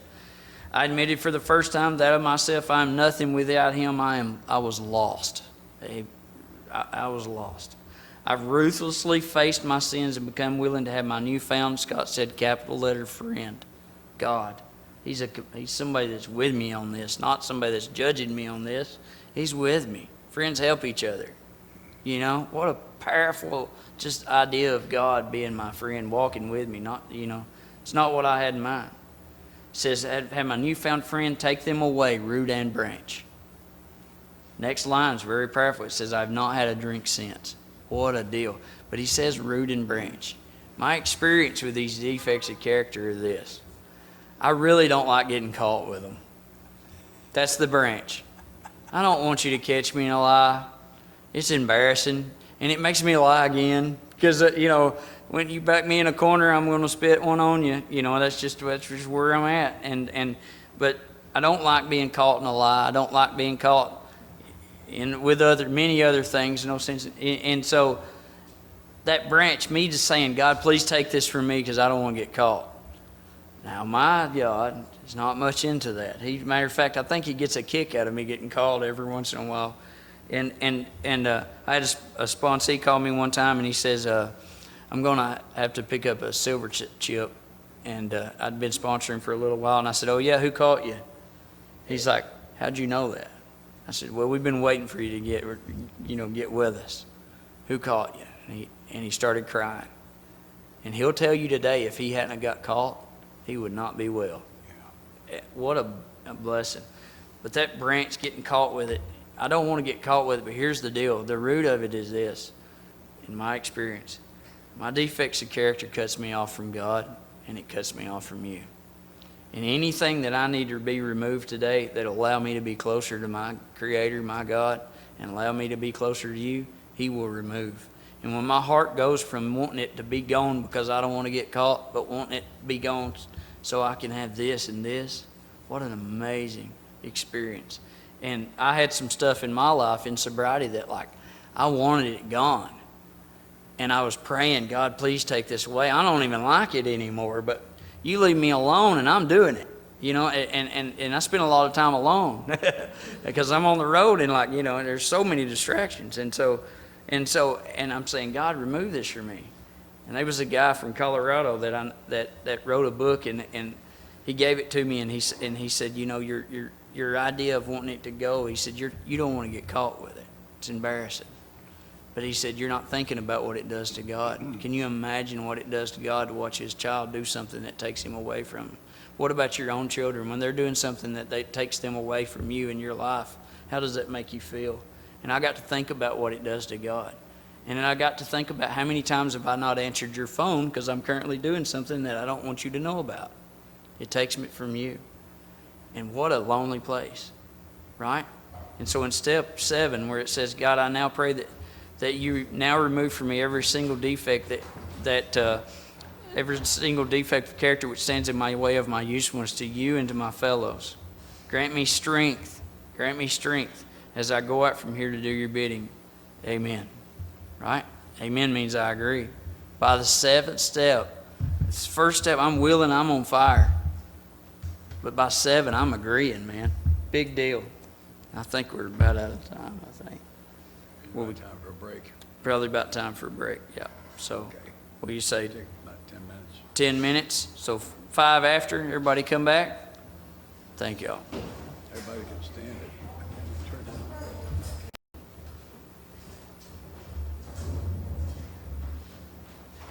Howdy, kids. I'm Scott. I'm alcoholic. And let's take a moment and invite God to the party. I'll meet you back here.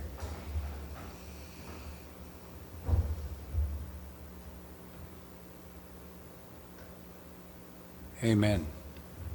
I was told when I was new to read the black part of the big book, and then later they adjusted that and told me to read all of the black part. And I'm not real good at that, and they had to show me this on the page 77, third line. Our real purpose is to fit ourselves to be of maximum service to God and the people about us. I was badly confused about that. It is clearly not my job to be of maximum service to God and the people about me. I have no idea how to do that. I wouldn't know which way to turn out of the driveway. It's not the assignment. To fit myself to be of maximum service, I know exactly how to do that. You taught me. daily prayer and meditation, sponsoring being sponsors, taking meetings in jails and treatment centers, coming to places like this, going to meetings, letting people, just same old stuff. What I'm told is that the master craftsman reaches for the best tool laying the closest to his hand. I don't need to worry about doing his work. I need to worry about being the best tool I can be. And then he'll use me as he likes. And I need to reside as close to his hand as I can. I'm told if I want to strengthen a muscle, I should use it. I claim I want stronger faith. Welcome to step 9. Here's a chance to use it. I find 5 prayers in the reading on steps 8 and 9, and they're all about willingness. They're all about willingness. I want to talk about some very specifics.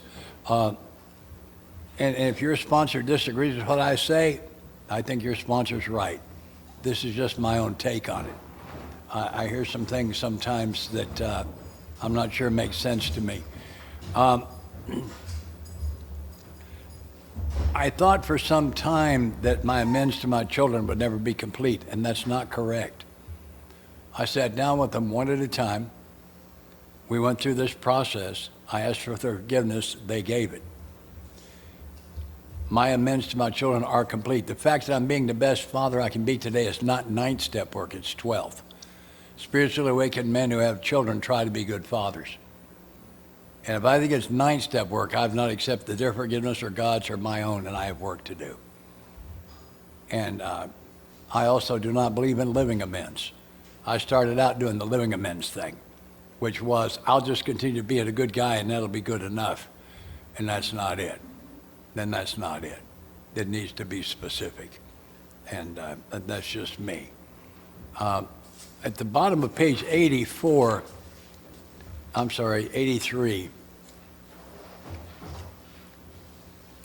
there may be some wrongs we can never fully right. We don't worry about them. We honestly say to ourselves we'd right them if we could.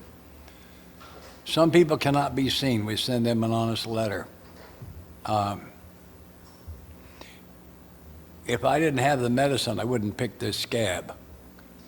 As a young man, I paid for an abortion. It felt to me like I'd killed one of my own children.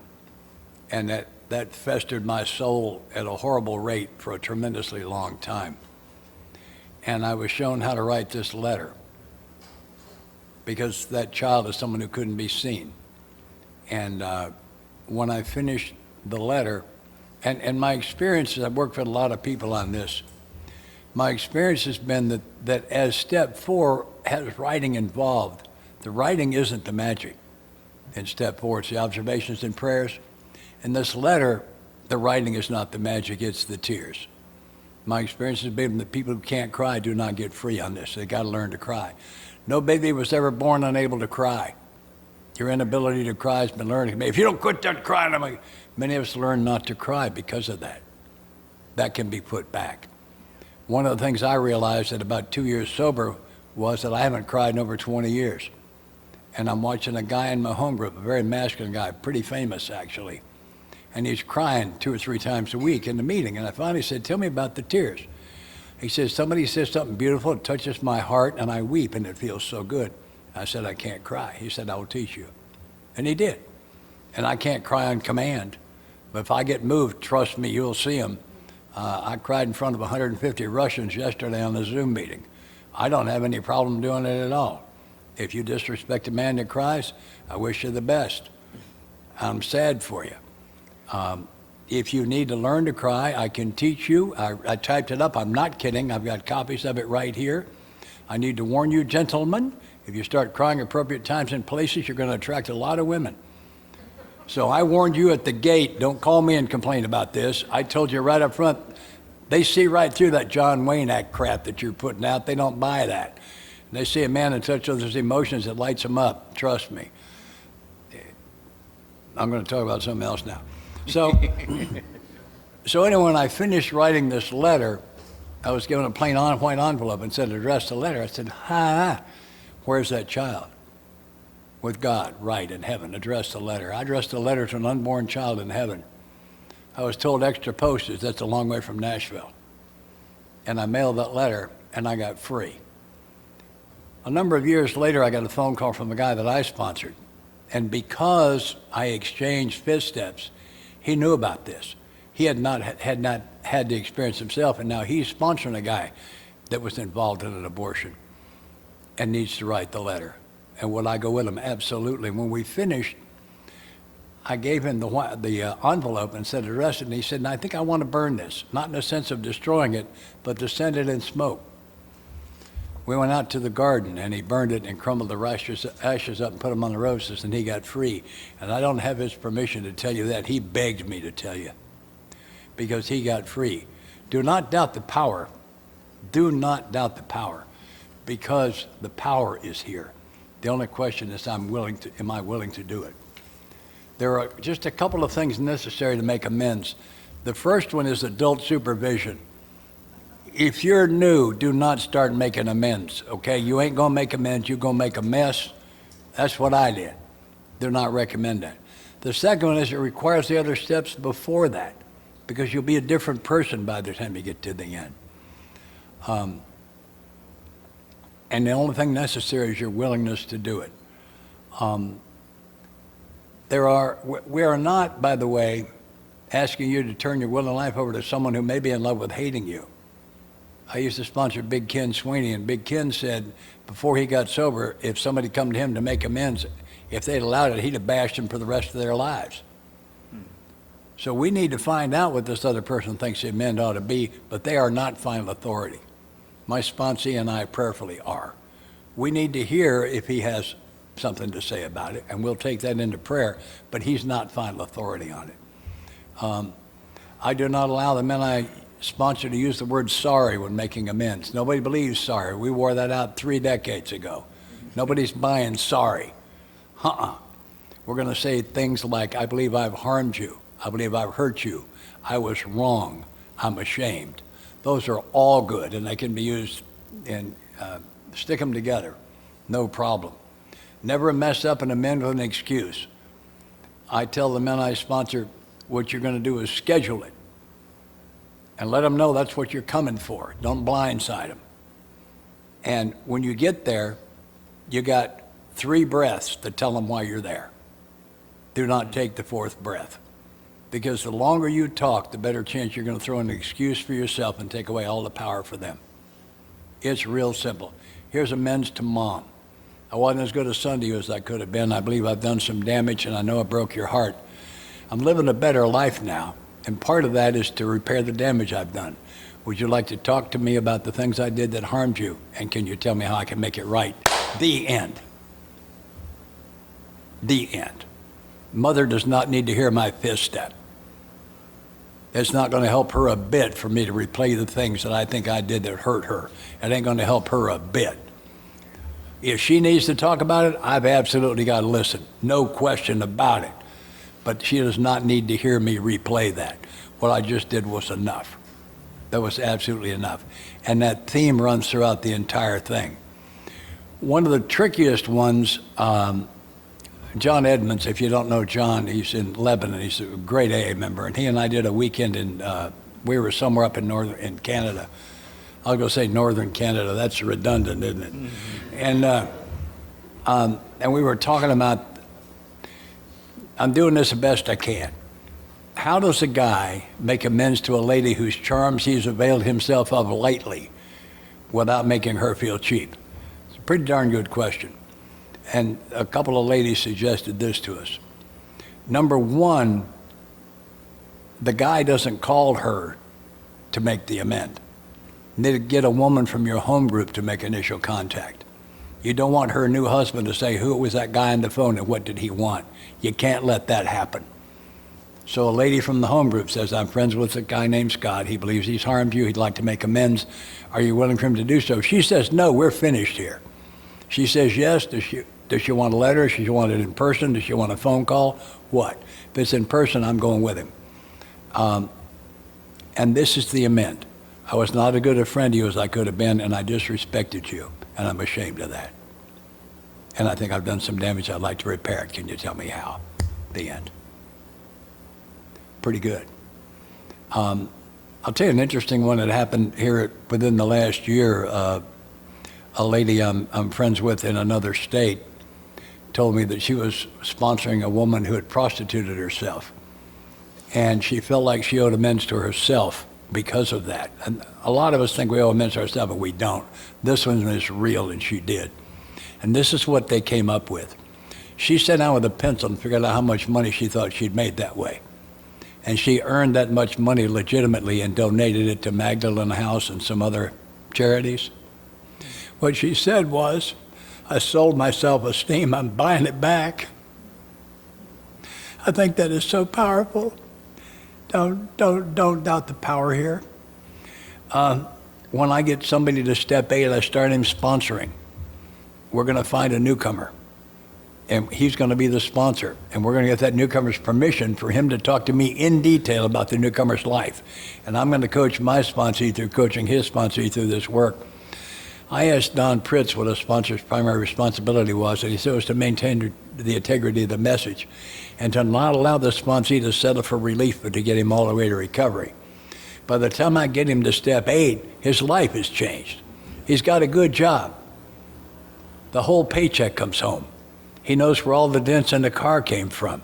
His key fits in the front door. When he walks in, they don't scatter. His phone rings. That's a miracle. He answers, another miracle. He's sleeping in the big bed again. Now, he may not have crossover privileges, but he's back in the big bed.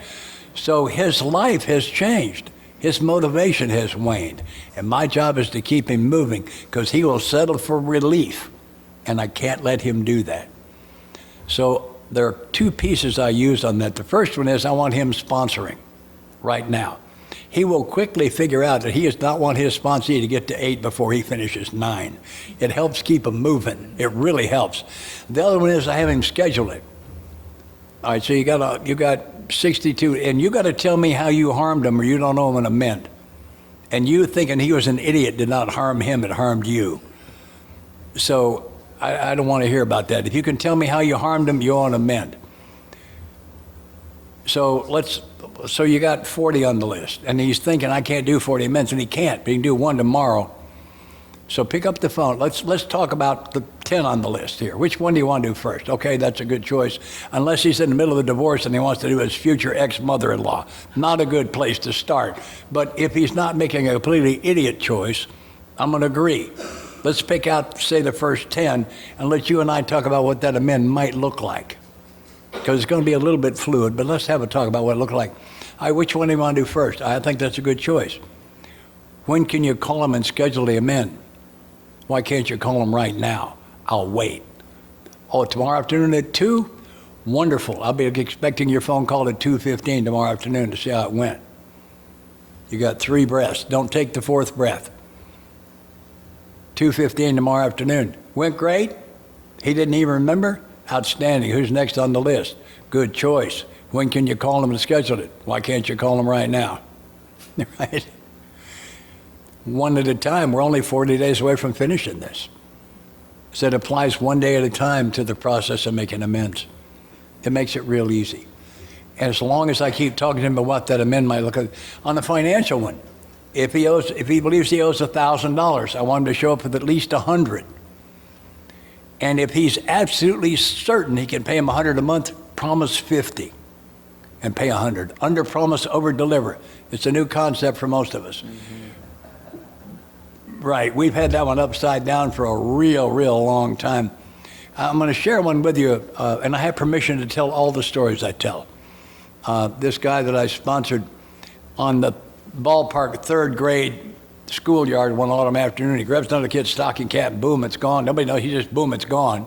When no one's looking, he flings it up in a tree and it disappears. And he never comes clean about where the hat is. Here we are 30 years later. That school is no longer there. He doesn't know the kid's name. Obviously, there's no chance in the world that he can make an amend. Don't you ever believe it. And he and I sit quietly and prayerfully, and the next day all the kids in the National Orphanage get a Tennessee Titans stocking cap, and my sponsee got free. A way will be shown. It will be shown. I have the privilege of sponsoring a guy in Ukraine. I've been sponsoring him for 17 years. And when he first got back over there and he started sponsoring, he would call me up and he'd say, this guy is sponsoring Moscow and this is what he did, what's the amend? I always said the same thing. The two of you sit prayerfully, and the way will be shown. You do it a couple of times. If it's not shown, call me back. He don't call. A way will be shown. Some amens become 12-step calls. You want to be prepared for that. Another favorite one of mine, a good friend of mine, was a vice president of a major brokerage house on Wall Street when he was 26 years old. And he drank it all away. And when he came out of the haze, he was living in a borrowed car he'd borrowed from his brother. It was convertible and it leaked. And he had just gotten a little job and he just got an efficiency apartment. And he comes home and he has an answering machine. You young kids can ask them with gray hair to see what an answering machine is. And he came home to it one day and he hit the play button and this voice says, "This is Agent Smith with the Internal Revenue Service, and you have an appointment in my office at 1010 Church Street, Suite 400, Tuesday morning at 9 o'clock. And if that's in conflict with your schedule, I'll suggest you change your schedule." Click. And he leaves that office, and they've hit him with a bill for $167,000. He's a little bit thin on $167,000. He's been living in a borrowed car. He's a little short. He said, "What should I do?" And I said, "Collect all the paperwork that they asked for. You want God to be real in your life? Treat him like he's real. Ask him to go with you to this next appointment. Sit quietly in his presence. Hold the front door for him. Go down to the car. Open the passenger door. Move the junk. Ask him to get in. Crank up the car. Drive in a manner that neither enrages nor endangers any of his other children. Park the car. Walk around. Open the door. Ask him to go in with you." He called me later that afternoon, and he said, "I walked into the agent's office, and there were 2 chairs on my side of the desk. And I knew I was going to win." And 6 months later, they wrote him a check for $1,200. Don't doubt the power. Do not doubt the power. My own experience, I had to be very careful. I flew the first side-firing gunship in Vietnam, Puff the Magic Dragon. Some of you have heard of it. I had a sales manager who lived in another city, who was a Green Beret. He was on the ground over there. And we don't think we ever worked together, but guys driving my airplane saved his bacon on a large number of occasions. We were pretty close. And we were drunk one night, and he admitted that he was sleeping with the boss's daughter. And she was absolutely gorgeous and younger than his daughter. And I was drunk one night and said something about it, got back to him, and I lied my way out of it, of course. Then I got sober. And he comes to Nashville for a trade show in the Opryland Hotel. I know what I got to do. And so I called, "Oh, yeah, come on." He just loved me. He just, I saved his life. Holy cow. And I can remember doing what I told this other guy to do, asking God to go with me. And this man, he was a Green Beret. Do you have any idea what I'm saying? Let me say it this way. He doesn't know how many times he killed with his hands. He does not know. And I can remember standing outside his hotel room door like this, about to knock, knowing that if this man decides to kill me, I can't even slow him down. I could be dead in 5 minutes, starting now. And I'm not holding myself up as a shining example. I am not one. But I'm holding this up because this is what you allowed me to do. And God and I went into that room, and I told that man the truth. A month later, my wife and I were guests in his home for a week as we went to his state for a vacation. Don't doubt the power. I want to share one more piece with you, and then I'm going to turn it over to James to get the really good stuff. This is a gift from Miss Linda, my second wife, who I understand is going to be the Al-Anon speaker at the state convention. Somebody's telling me that. That's great. She's got a great story. She tells it well. But this is a gift I got from her. She calls it good amends. She says, you know the things you did that harm people, the sins of commission. It's the sins of omission that you missed. And the question is, to whom do you owe thanks that never heard it? And when I was in college as a senior, I got 30 hours of flying time. I was on the way to be an Air Force pilot. And the instructor was a retired Air Force colonel And he immediately saw that I was one of the gifted ones. And I'm not bragging. I didn't do anything to earn it. I just had the gift. And he saw that, and he would not let me coast. I'll quote him. "The pattern altitude's 1,000 feet, fathead." "That's 1,003, sir." "That's right, it's supposed to be 1,000.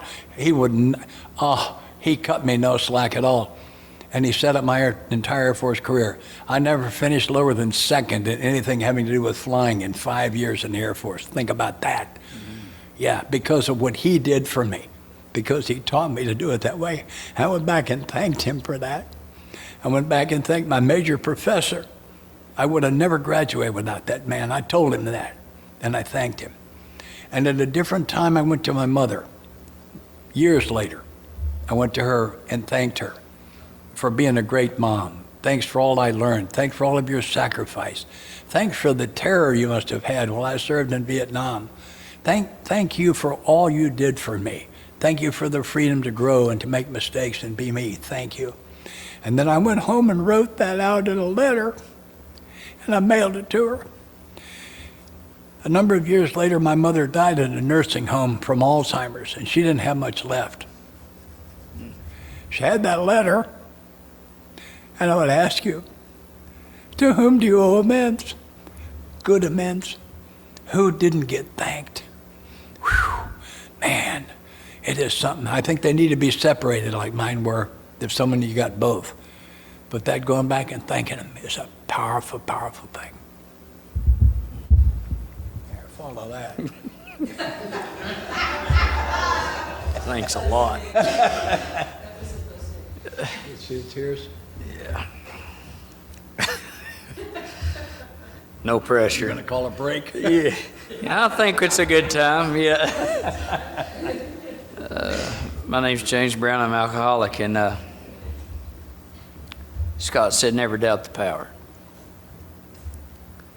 I've not found a gauge for the power since I've been here. Every once in a while I have an experience and I think, boy, that right there, that's the top. And then something else will happen. There's no gauge for where the power is got, or the power of God. But I can say that about 8 and 9, Scott mentioned that the prayers in here are all about willingness.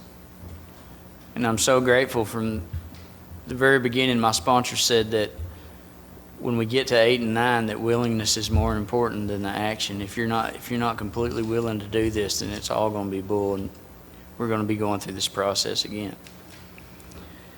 And the amends means to change. When I got here, I was very limited on the places I could go. You know, nobody would give me a credit card. What? Yeah. I mean, I don't know why. Evidently they report to each other when you don't pay one back. And, you know, and I couldn't go to my parents, and I couldn't go to my children. And I was very limited to an AA meeting, you know. And in the 8th and 9th step allowed me to get back. And it allowed me to get back. It allowed me to get... Sometimes I hear people say that by this point we've not asked you to get out of the house yet, but really and truly I couldn't go anywhere. You know, there was some cleaning up to do, and I seemed to be really limited on where I was allowed to go. You know, and I do step at 8 and 9 because it's due. You know, I'm limited in where I can go. I've got all this wreckage, and it says that, you know, on page 76, it reminds us, it says, now we need more action, and without which we find that faith without works is dead. And then it goes down to the bottom line of that. It says, remember it was agreed at the beginning that we would go to any length over victory over alcohol. And it goes in through here talking about going to any length. And I can sit here today and tell you I can go most places, and if I run up on somewhere that I can't go, then I'll go look at it and figure out why. And I'm going to be honest with you, like when I made my amends list, I really didn't. I was right at the edge. I'm just getting real I was right at the edge when my creditors was going to fall off. I'd been disappeared from the credit business for so long that in my mind I thought, you know, if I drag my feet here, it's all going to go away anyway. And I didn't really want to pay back the money. And I'm going to tell you that was the easiest amends I ever made. You know what they want? Their money. That's it. They're not. No, they don't. They're not. Yeah, their money. And they want their money, not my money. And they don't even really care what you got to say why you didn't give it to them for so long. And but I was a couple years sober and hadn't paid much of the money back because I didn't have their money, and I was in the process of getting it. And I'd got remarried. My wife needed a car, and I went to my sponsor and I said, you know, I'm really feeling guilty about buying her this car, and I haven't paid all this money back. And he said, well, you should. We've talked about it. And he said, who do you owe the most? And I told him. And he said, have you contacted them at all, or have they contacted you? And I said, no. And he said, well, you contact them, and if not, don't call me back. And he hung up. And I thought, I wonder where I'll get another sponsor, you know. And so I called them, and I was willing to pay them their money. And I have had some amazing things happen, some God-shot stuff from doing that 9th step and paying the amends. And I started chunking this off, but everybody, like was said, was everybody I went to them with no sorries. I went to them and saying, this is how I've harmed you, and is there anything you'd like to say to me, and I'm willing to do it. And they've been a few, and my sponsor always said, before you do it, bring back what they say to you and let's talk about it. There was one or two where they wanted some public humiliation on my end, and my sponsor says that has nothing to do with recovery, you know. And they wanted me to get in front of a group of people and say, you know what, this is what, and it didn't have anything to do with them being well. Matter of fact, it would have probably kept them sick because it reaffirmed that they were, you know, whatever. And I went to my sponsor and I talked about some of that. But I've had some amazing stuff because of this. Earlier I talked about a little girl that come up to me in a basketball game and said, I know who you are. And that little girl had been my stepdaughter. And I didn't make amends to her that day, and it was one of them where I couldn't reach out to her mother. I was willing to make that amends. I was sitting at a traffic light. This is how God shows up in my life. I'm really not that smart, so it's like he shows up with neon signs. And I'm sitting at a traffic light one day, and I look over, and there's somebody waving through me. And they're pulled up further than I'm at because they're at a turning lane.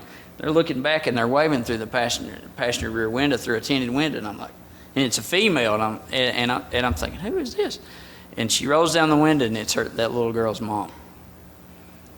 And I said, hey, there's some things I'd like to talk to you about if you've got 1 minute. And she looked at me like, I don't think so, Scooter.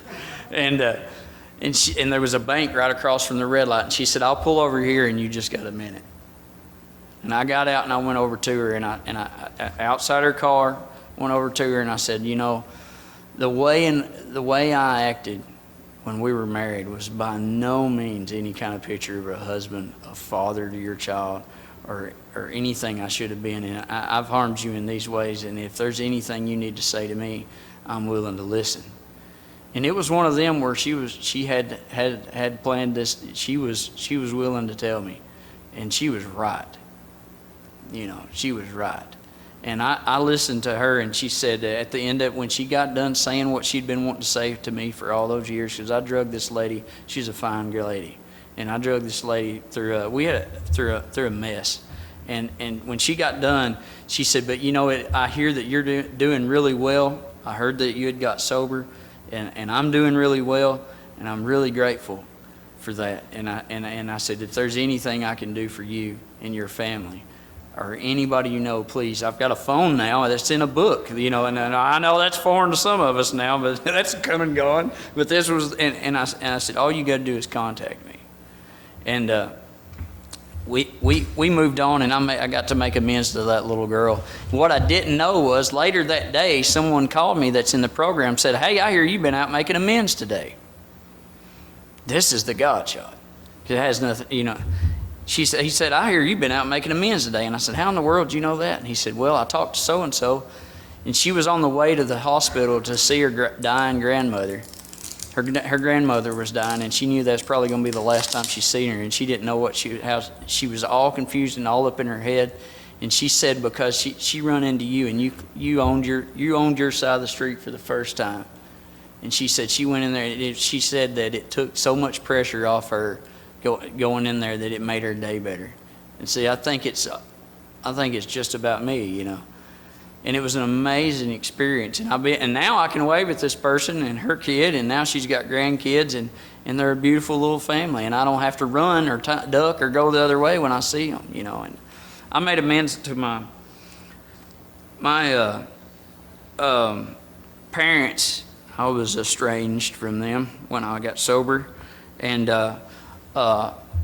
rightfully so. And I went back and I made amends to them, and I've been able to be there for both my parents as they passed away. And I'm going to say this: it was one of the most spiritual things I've ever been able to be a part. But I went to them and I said, what can I do about this? I owed them some money. I owed them a lot of being their son, because I'm a disappearing guy. When I drink, I disappear. And I wasn't a son. And I went to my dad and I tried to make this up, and he said, don't worry about the money, and we're good, you keep doing what you're doing. I took that to my sponsor, and he said, that's not how it works. And so for years, from 2011 to 2017, they used to go to Florida every year. And for 7 years in a row, well, I guess it was 8 if you count 11, and even in Sparta, and for all those years in a row, I would go on vacation with them because they invited me, and I would help them pay for that home in Florida while we were there, and that's how I paid back the money instead of just going and taking. And we would sit and we would laugh and we would play rummy, and my mom would cheat, and it was the funniest thing. And I'd sit there, and my mom, she was very Christian, you know, like real strict, and I'd say, you want to hear a dirty joke? And she'd say, no. And she'd play a hand of rummy, and she said, go ahead. And I'd tell a dirty joke, and she'd laugh, and she'd say, you shouldn't say that. She didn't tell it, what's another one? And we built this relationship up, and with my dad, and my dad had cancer, and he was dying. And I was staying with him. I was working through the week, and I was staying with him on the weekend. And I would go in there, and he would ask for me all week, when's James Guy going to be back home? That's what he called me. And I'd go and I'd stay with him. And his house, he's one of these people where when he was dying, there was somebody there around the clock. Like, I've never seen the amount of people pour into this house that it's just crazy. I'm like, I want to die alone, you know. And he's like, I asked him, I said, he was feeling bad. I said, anytime you want these people to quit, come and you let me know and I'll stop it. He said, as long as they come, even if I don't know, you don't do anything to stop it. And he believed in what he believed in. And I was sitting there with him one night, and about 2 o'clock in the morning, I'd been up all the night, all day and working. And he said, hey, you remember that money I spent to help you get sober? I thought, heck, he's going to ask for his money back on his dying bed. And I said, yes, Dad, what can I do? He said, that's the best money I ever spent. And he said, I'd give anything if I'd spent it 20 years earlier, because we're having so much fun. And I said, Dad, if you'd spent it 20 years earlier, it'd probably been the worst money you'd ever spent. He said, you're probably right. And a couple days later, he died. And I was able, and this is, you know, the ego's not dead, right? And he passed away, and they're fixing it. He was born on that property, he died on that property, and then they're fixing to take him out. And I said, somebody needs to pray for this man. You know, he's leaving his home place for the last time, and everybody was upset. And they said, you do it. And I got to pray over my dad on the way out of his home that he was born at for his last time. And I'm praying this beautiful prayer that I'm not capable of praying. And I'm thinking, look at you go. You know, in the back of my mind, you know, because the ego's not dead. Hey, maybe I'm called to preach, you know, because I don't know where it came from. And I'm praying this prayer, and they carry him off, and I look over his yard. And this has everything to do with the men's. And he had a beautiful yard, beautiful front yard. Even this is in December, and it's just as green as it could be because it's been took care of. I'm into grass. And I look over, and it's just trampled. I mean, it looks like a herd of elephants run through it. And I was like, God, that's what it's about. And those people wasn't coming to get They were coming because he had sowed into them people his whole life. And their lives were changed because he believed in what he believed in. And I grew, and I was able to be there for my mom through all that, and be a son. And she only asked me one thing, and when she passed, she said, whatever happens, no matter what, don't you fight with your sisters. I said, anything else I might be able to do? And and I'm doing that. And I'm being a son even while they're gone, you know. And what a beautiful process the amends is. I can go anywhere today. And I have a good relationship with my kids. They're out being children. And how free you want to be, they say. I heard somebody say, how free do you want to be? And like the power of what God can do when I'm willing to put this thing into action. And not just say, well, they said I didn't owe anything. Or they said don't worry about it. Whatever, man. You will not experience the power by getting away with it. Thank God for the opportunity, and I really fully believe that God doesn't have a limiter on it. I'm going to say one more thing and turn it back over. In page 79, it says, reminding ourselves that we have decided to go to any length, again, right? I'm in the first full paragraph halfway through, to find a spiritual experience. We ask that we be given strength and direction to do the right thing no matter what the personal consequences may be.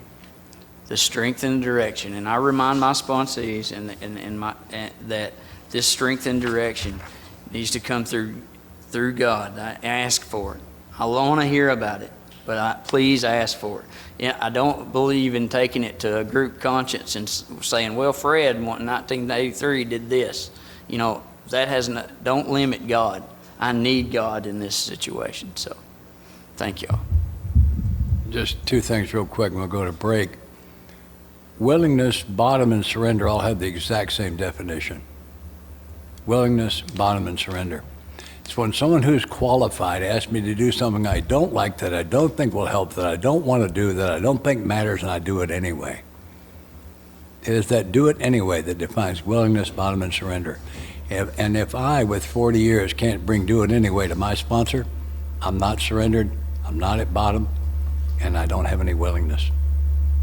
Those things are so critically important for me. I so need to be surrendered. I need newcomer ears so badly. I talked about the How to Cry thing. I've got it here. I've only got a couple of copies, but I can give you my email address. I'd be happy to send it to anybody who wants one. Let's go ahead and take a 10-minute break. We'll start on the hour. Hi, you guys. I'm Scott. I'm alcoholic.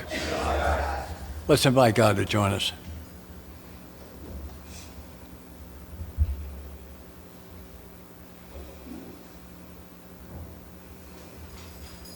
Amen. Thank you. So talk a little bit about step 10. I differentiate, and whatever you're doing suits me fine. This is what I do. Differentiate from step 10 from 11. Step 11 is a morning and an evening inventory. Step 10 actually lays between them. Step 10 is about being present in my own life, moment by moment. The book uses the word continue 4 times in the first paragraph, referencing step 10. So it's about staying present in my own life, moment by moment. And we talk about the fellowship of the Spirit. Apparently, we get into the world of the Spirit by doing the first 9 steps, because that's what it says. We've entered the world of the Spirit. We do that by doing the first 9 steps. I think that's kind of important. And then it gives me permission to make a mistake, which I badly need. I'm convinced it's God's will for me to screw. I found God's will. I'm not kidding. I found it. I'm convinced I'm not put here to be perfect. If it's not my job to be perfect, what's my job? My job's to screw up. They've sent the right guy. And all my life they say, well, we learn from our mistakes. Really? Well, if that's true, nobody here has been arrested more than once. Good luck. Yeah, no. I learned from living with the results of my mistakes. If you'll hold that thought or read the 12 steps, half of them, 4, 5, 8, 9, 10, and 11 are about embracing the results of my mistakes. It's where the learning occurs. So here's the learning process, is understand it. 1, make a mistake. 2, be notified. I don't always know I made a mistake. 3, own the mistake. Yeah, that was me. If they only know 80%, I got to tell them the other 20. That's how I own it. 4, consult a spiritual advisor about how to. 5, make the amend. Usually, not always, there's an amend to be made. 6, embrace the lesson. The lesson does not come with the making of the mistake. It comes with the making of the amend. That's where I learn. 6, embrace the lesson. 7, share the lesson. That's what really sets it. 8, when I share the lesson, I have to tell you I made the mistake. If I just share the lesson, I'm preaching and nobody wants to hear it. When I stand as a sinner beside a sinner, he can hear me. 9, make the next mistake. It's my assignment. It's why I'm here. That's why I was put in this body, so I could screw up. Wow. There is a freedom on that, but it's only half the freedom. I have my own permission to make mistakes. You just heard what I do with them. I've done it recently. But that's only half the freedom. The other half is you have my permission to make mistakes. That includes all the guys I sponsor, all my family members, some politicians in this country I think have got their heads up and locked, some foreign dignitaries, those of you who got your driver's license out of Cheerios boxes, everybody's got my permission to make mistakes. Because if I'm going to be upset by what you do, I'm a prisoner of your behavior. I don't want to be a prisoner anymore. So there, half of my freedom is that you have my permission to make mistakes. And those 2 things have freed me at a level, if you have not found that, I think you'll be astounded what that freedom is like. Continuing on the book, continue to watch for selfishness, dishonesty, resentment, and fear. Those are all about self. And it doesn't say if these crop up, it says when. Sandy Beach, if you don't know that name, get one of his talks. Sandy said, now he was not talking about relapse. He said, the measure of my recovery is not whether I get off the path. We all get off the path. The measure of my recovery is how quickly I get back on. Pretty good piece. When these crop up. It tells me what to do. And it says, love and tolerance of others is our code. For the earthlings, it's just love. They had to throw in tolerance for guys like me. And there was this guy in my first home group, and I'm going to refer to him as Edward, which is the right thing. It's what he said his name was. And that man just bothered me. I didn't like the way he drank his coffee. I mean, I'm telling you, I don't know. And I was sitting there hating Edward in a meeting one time, when I heard my sponsor's voice in the back of my head say, if you spot it, you got it. Edward's not chairing the meeting, he was moderating. He talked after everybody. I was sitting there hating that when I realized, oh my heavens, I've done that. Not since. And the next time Edward did something that rubbed my fur the wrong way, I searched myself and found it again. Edward had all of my character defects. Now, he had them much worse than I do. I must tell you the whole truth. He had it far worse than I did. But I learned so much from him. I started to follow him around. He became one of my greatest teachers. If I'm having to tolerate somebody, I better take a look. There may be a lesson there. There may be. It says, and then it promises me that my sanity is going to return. I'm going to have sanity of action. And it says, it's easy to let up a spiritual program of action to rest on our Lord. If it's easy to let up, it must require effort to not let up. Headed for trouble if we do alcohol to sell full, we're not cured. Really have a daily reprieve contingent on the maintenance of our spiritual condition. So clearly, my daily reprieve, save execution, is not contingent on my spiritual condition. I have no idea what my spiritual condition is. I'm not qualified to judge. It's like spiritual growth. It's not something I do, something I receive. It's contingent on the maintenance of it. Maintenance means 2 things. Not maintain in the sense of not losing something I already got. Maintenance also like I maintenance my car, rotate the tires, have the right pressure. So my spiritual condition is contingent on the maintenance of it. That's where my reprieve comes from. And that's what the evening half of step 11 is about. It's about me checking to see what kind of maintenance did I do to my spiritual condition. I cannot afford to price allowing how I feel to affect what I do. Chasing how I feel put me in detox. What I do keeps me in recovery. I got the spiritual load tied about 4 days ago. Me and God were having a fight one night, and it wasn't going well. And I got the me's is what it was. And I woke up the next morning. I'm gonna tell you right now, I did not feel like praying. I prayed. Did not feel like meditating. I meditated. I didn't feel like reading my spiritual stuff I read every morning. I read them. And by noon, I was back on the track. I was back on the track. Yeah. I cannot allow how I feel to affect what I do. I can't pay that price. Or as my sponsor said to me so gently 39 years ago, I did not ask you to feel like going to a meeting every day. Did you get that? Yes, sir. So I think it's important for me to quit worrying about how I feel. I like feeling good, but it's not where the magic is. This next sentence for me, as many times I've been through the work, defines my program today in a single sentence. Every day is the day we must carry the vision of God's will in all of our activities. Every day, I don't get any days off. The vision, best I can see, God's will, what we'd have me do next, into all, not some, of my activities. There it is. There it is. You want to do a little bit on 10 and go to 11? Yeah. Thanks, Scott. James Brown, alcoholic. My sponsor used to, like I said, I think I said this earlier, I don't know, but every time I'd call him, he's a really unique guy, and he'd answer the phone. He'd say, "Who's not doing what you want them to today?" And I'm like, "Why do you keep saying that? Why do you keep saying that?" He's like, "It's just a wild guess." And I was like, "Oh my gosh!" And he'd say things like, "Quit fighting it." And I'm like, "Who's fighting it?" You know, and I finally got to the place where I get what he's saying. And like I said, like Scott said, it says we've ceased fighting anything or anyone. What a gift! Like, what a gift to be able to go through life and not fight. And 10 my sponsor, we call the 10th step the walking around step. The walking around step. If I'm moving, I need to be paying attention.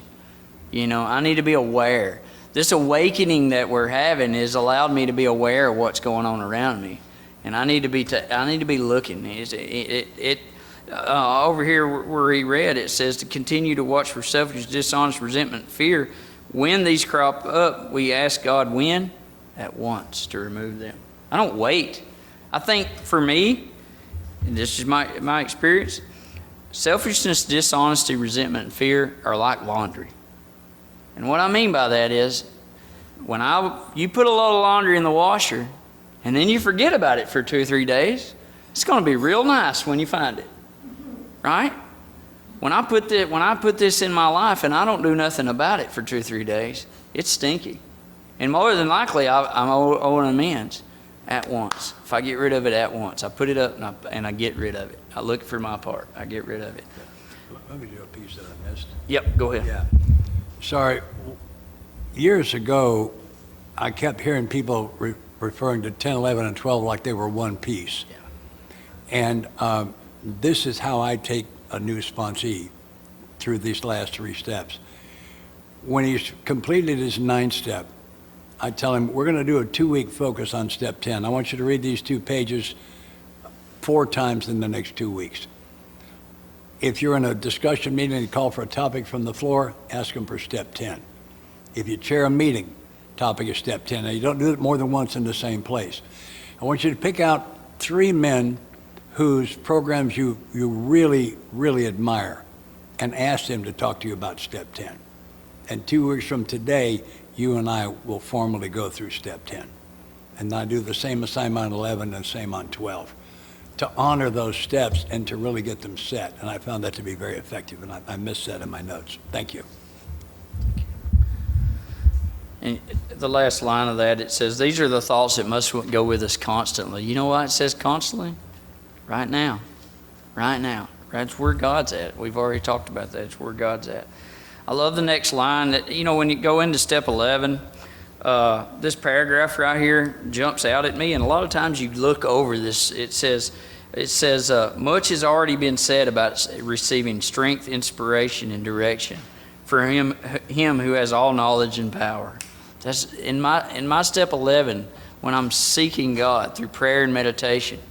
That's what I'm looking for as I go in for the day. And this is my experience has been this: when I am receiving strength and inspiration, the direction comes. I know where to go. When I'm feeling weak and not inspired, I'm lost. I'm lost, and I don't know what to do next.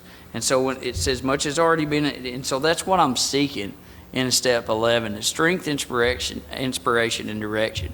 You know, it says if we have carefully followed directions. I know that's an order. You know, for a guy like me, and the heads are nodding, you know, What an order! Like carefully follow. It's bad enough just like I like to pick directions. You know what I mean? If you get something new, I'll look through the directions and pick me out 3 or 4 and figure out the rest.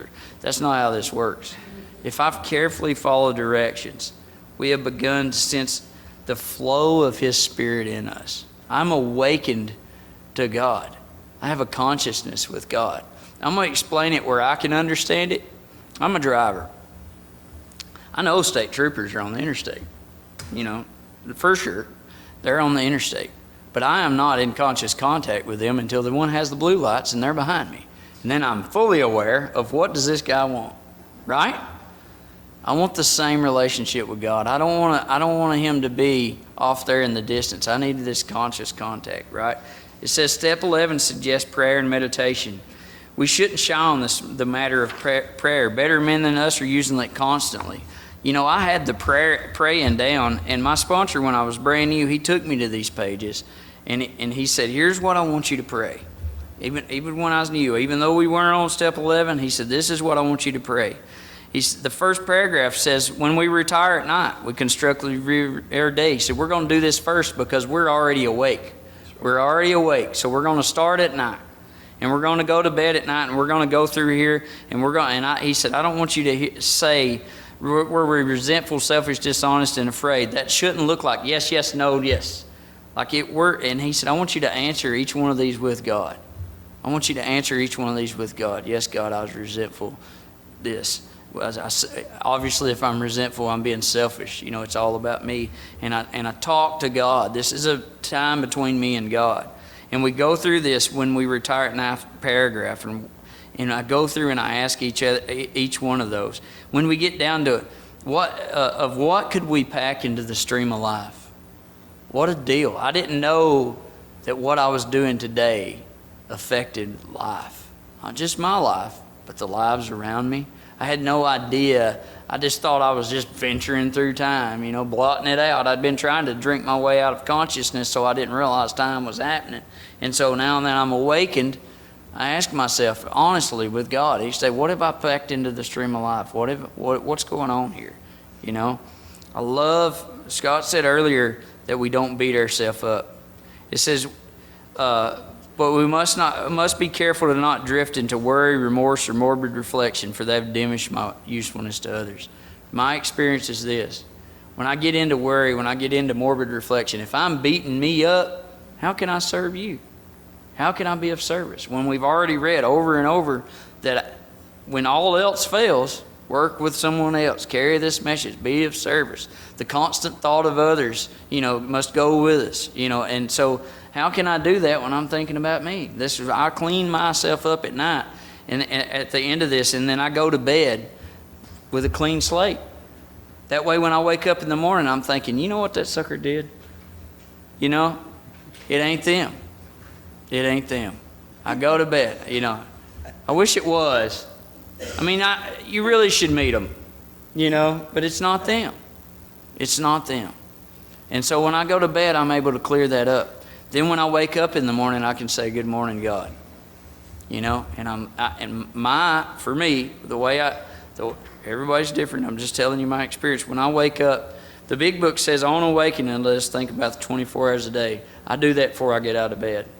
If I wake up before the alarm goes off, I go ahead and I'm doing that.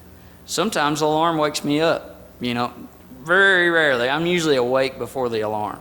And I wake up and I start thinking about my day ahead. God, and I start inviting God into it. And before I ever get out of bed. And I go through here. My sponsor told me to only pray prayers to God in the beginning. In these pages where it says, we ask, that's your prayer.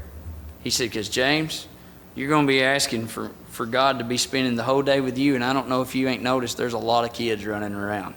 You know, how selfish are you? And that's why. And so I just pray these prayers and I go through this 86 to 88 and I ask for direction. I ask Him to direct my thinking. It's where the big book earlier in the pages said our disease centers in our mind, right? Right? And so I started asking Him to direct my thinking, divorcing it from self-pity, dishonest, and self-seeking motives. I don't know about you, but that'll keep me busy for a while, you know, before I go into my day. How can I be of service? This mindset of how can I serve you, not get you, is a big deal for me. What can I used to think, how can I get through this day and make it by what you give me, right? I'm a taker. That means emotionally, physically, spiritually, I'm a taker, you know? And so what this does is it allows me to start my day thinking, what can I add to this instead of what can I, because really and truly the gift is in giving, right? And so I set myself up for that. It says in there that in thinking about our day, we may face indecision. We may not know determine which course to take. It says we ask God for inspiration, intuitive thought. I love where after this it says, we're often surprised how the right answers come after a while, if we've tried this for a while. There's two things I've found that have kind of got a limit on them. And that one of them is my energy. Without me, you can't exercise and make a stronger muscle for energy. That day, when that day comes, it just seems like I've been given, and each days are different. Sometimes I can go all day. Sometimes I can go 15 minutes. You know, I mean, it just depends whether it's work, whether it's talking. My wife, I come home sometimes and I have to tell her I love you, but I'm out of words. I don't know. I'm not in charge of how many words I get, but sometimes I'm just done. You know, my energy is done. So I don't want to use my energy stupid or selfishly when I could be of serving, because I can use that energy that I've got for something that's a waste, like worry or other things. I invite God in so I can use my energy wisely. And we go through this. I used to think when I was new that meditation was something you did after you achieved some level of sobriety. You know, like when I get there, I'll meditate. So I have a home group that the first thing we do when we started this group, we started it because if anything I slack on or I think that I'll do later is meditation. And I started it. And we start that meeting every week with a 10-minute meditation followed by a literature topic. I start my day with meditation, and I spend that quiet time. And I don't fight it. If I can't do it that day, if I start meditating and 3 minutes goes in and it's over, it's over. I don't say, oh, let's start again. You know, and sometimes it's 10.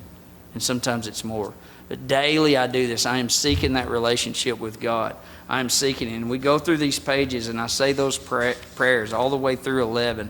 And I'm inviting Him in. I'm praying, I'm listening, and I'm talking to God throughout my day. He is who I am in relationship with first. I want this conscious contact, right? And so that's how, when I go through 11 and I take a guy through 11, I want him in conscious contact. It says on the top of there, we've just made conscious contact. It's talking about right now and today. I am in contact, right? And that's where I want to be. I don't want to be disconnected from the power that just happens to be saving my hind end. I want to be in contact, right? Thank you. That was great. I think this back into the stream of life thing has to do with anonymity. My sponsor said anonymity is doing something good and not getting caught. And when I do that, God gets the credit and I get the gift. The gift I get is a piece of sunshine about the size of a clown nose that lodges itself in my chest. And I can think about what I did any time of the day or night, and it'll send light through my whole body. But if I tell, it gets out with the words. So anonymity is doing something good and not getting caught. And I think that's what that pack into the stream of life is referencing. It says on awakening. I'd like to know what it does not say. It does not say after a shower and shave, 2 over easy and bacon, a half a pot of coffee, reading the front page, and a fight with her. It says on awakening. Maybe that's what it means. The second guy I sponsored that made it said his disease gets up 20 minutes before he does every morning. Does some jumping jacks, some push-ups, and then it perches on the headboard and it waits. And he opens his eyes, roar, and it jumps on him. And he wakes up with untreated alcoholism every morning. He needs medicine now. And I think that's exactly right. I need my medicine now. The word meditation has changed in my lifetime.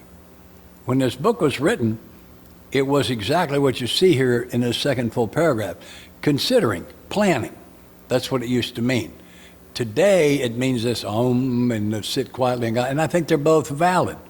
Both valid. But 24 hours is all it gives me. It says I'd be divorced from self-pity, dishonest, self-seeking. Divorce is a strong word. I'm divorced from someone I once loved. Didn't I love self-pity? Oh, yeah. I didn't love dishonesty, but I love what it brought me. Love self-seeking motives? Oh, yeah.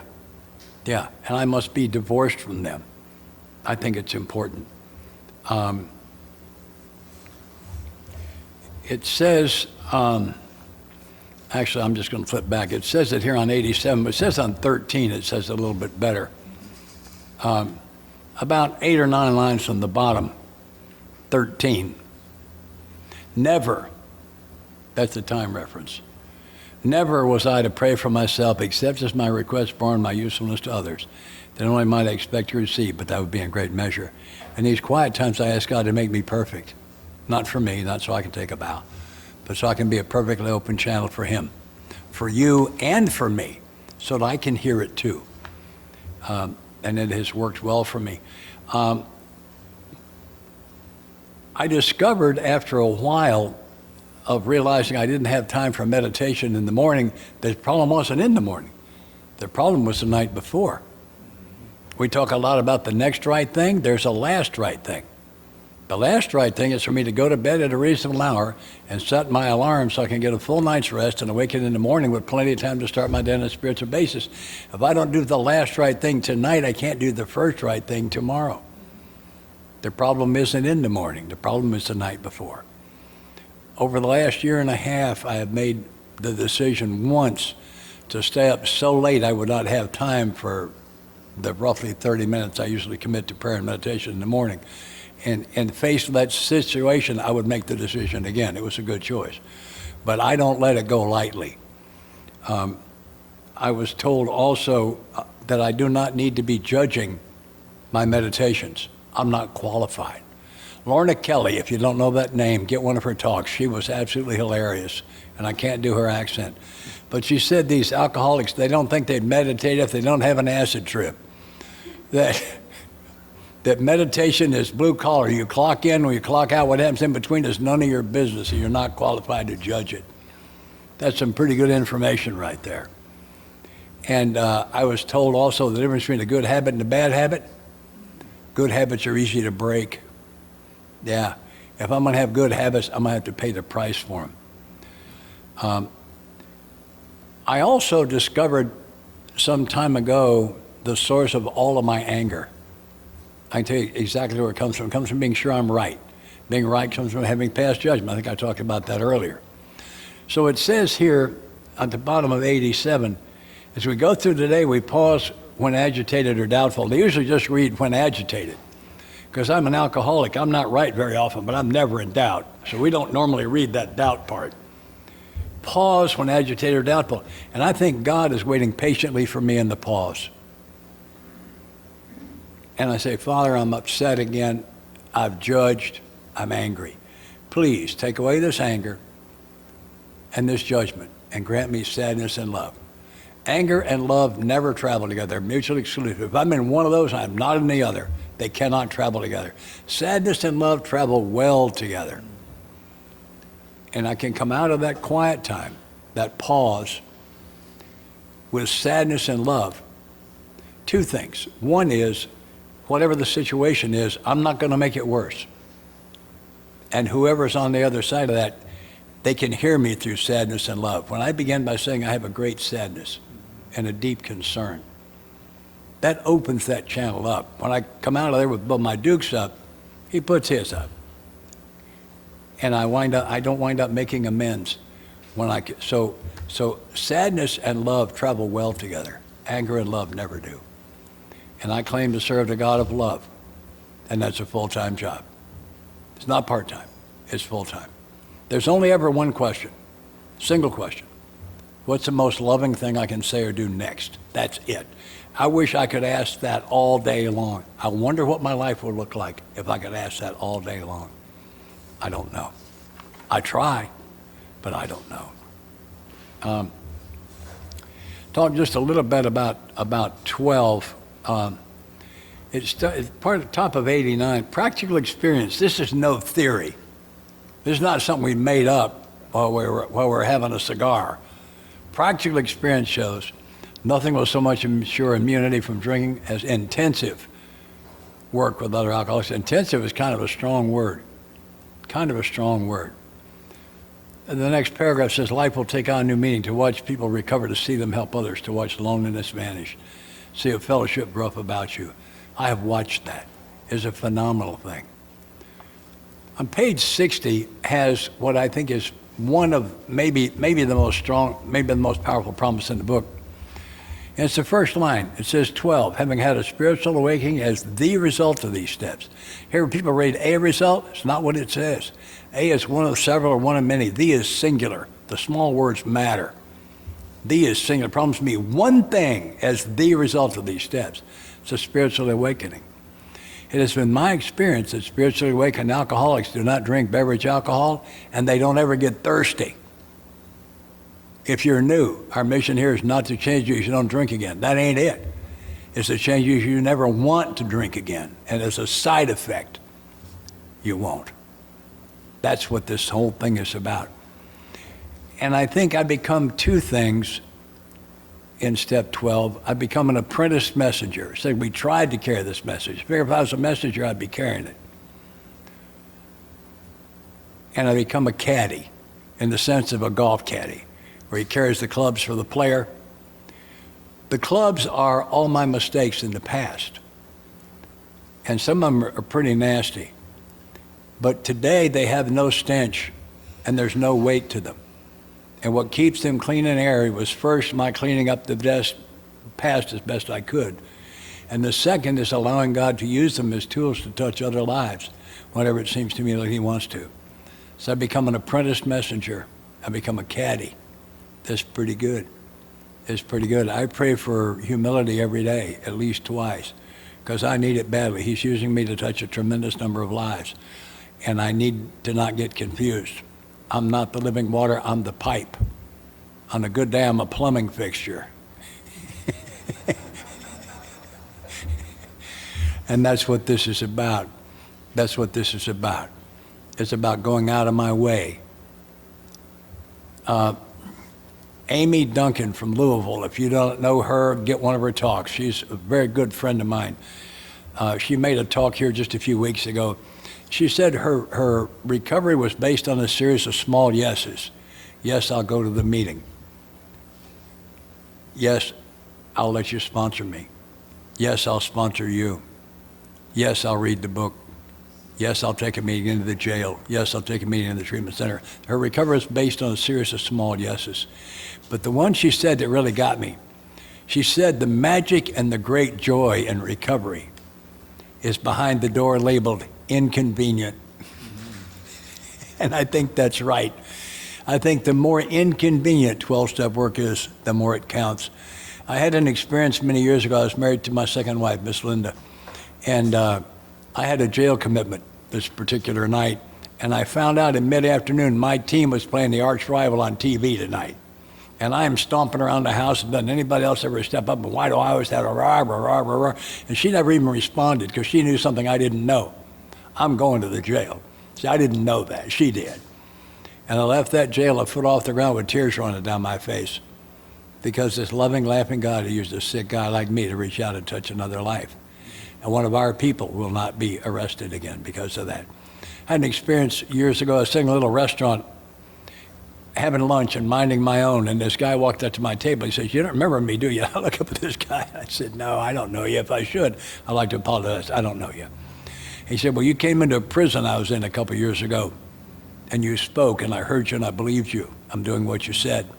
I'm never going to be incarcerated again for the rest of my life, and I'd like to thank you for my freedom. And I missed Monday Night Football, and I couldn't tell you who played." And I want you to have that experience. Go out of your way. Whatever it takes to get into a correctional facility once. Don't commit to going for the rest of your life. Go once.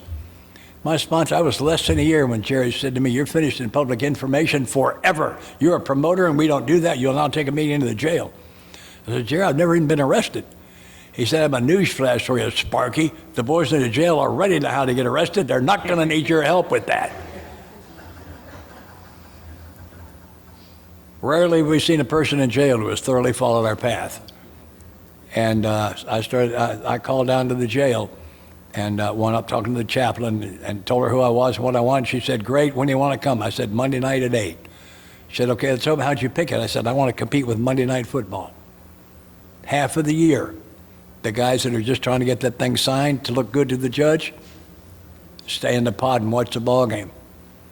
Yeah. And I've been doing corrections ever since, and I've got no arrest record. I'm simply uncaught. I should be serving life in a military prison. I flew a mission in Southeast Asia classified above top secret. You have any idea what I'm saying? This is some secret squirrel stuff. And I was so drunk one night, I taxied my plane off into the grass. If it had been daylight, there'd been a plane taxiing behind mine. If there were in a rock, a ditch, a stump, somebody else would be sitting next to James, and I would still be in a military prison. I'd have blown a .25 that night, easy. Yeah. So those are my people in there. And I never go in there to talk to inmates or prisoners, ever. I go in there and talk to AA members who, unlike me, are not going to have the privilege of going home when they want to tonight. That's who I go to talk to. I'd talk about that for a long time. Go out of your way. Find a way to go out of your way to give somebody else a shot at this and see what happens to you.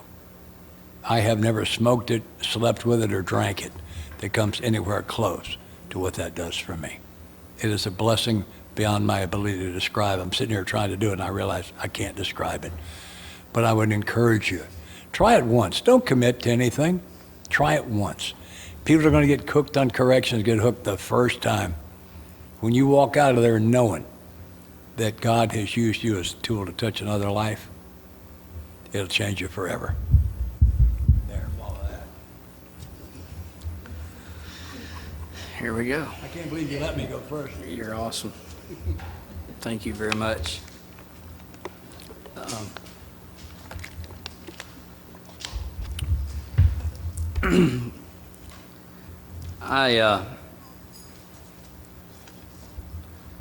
This awakening that we've had as the result,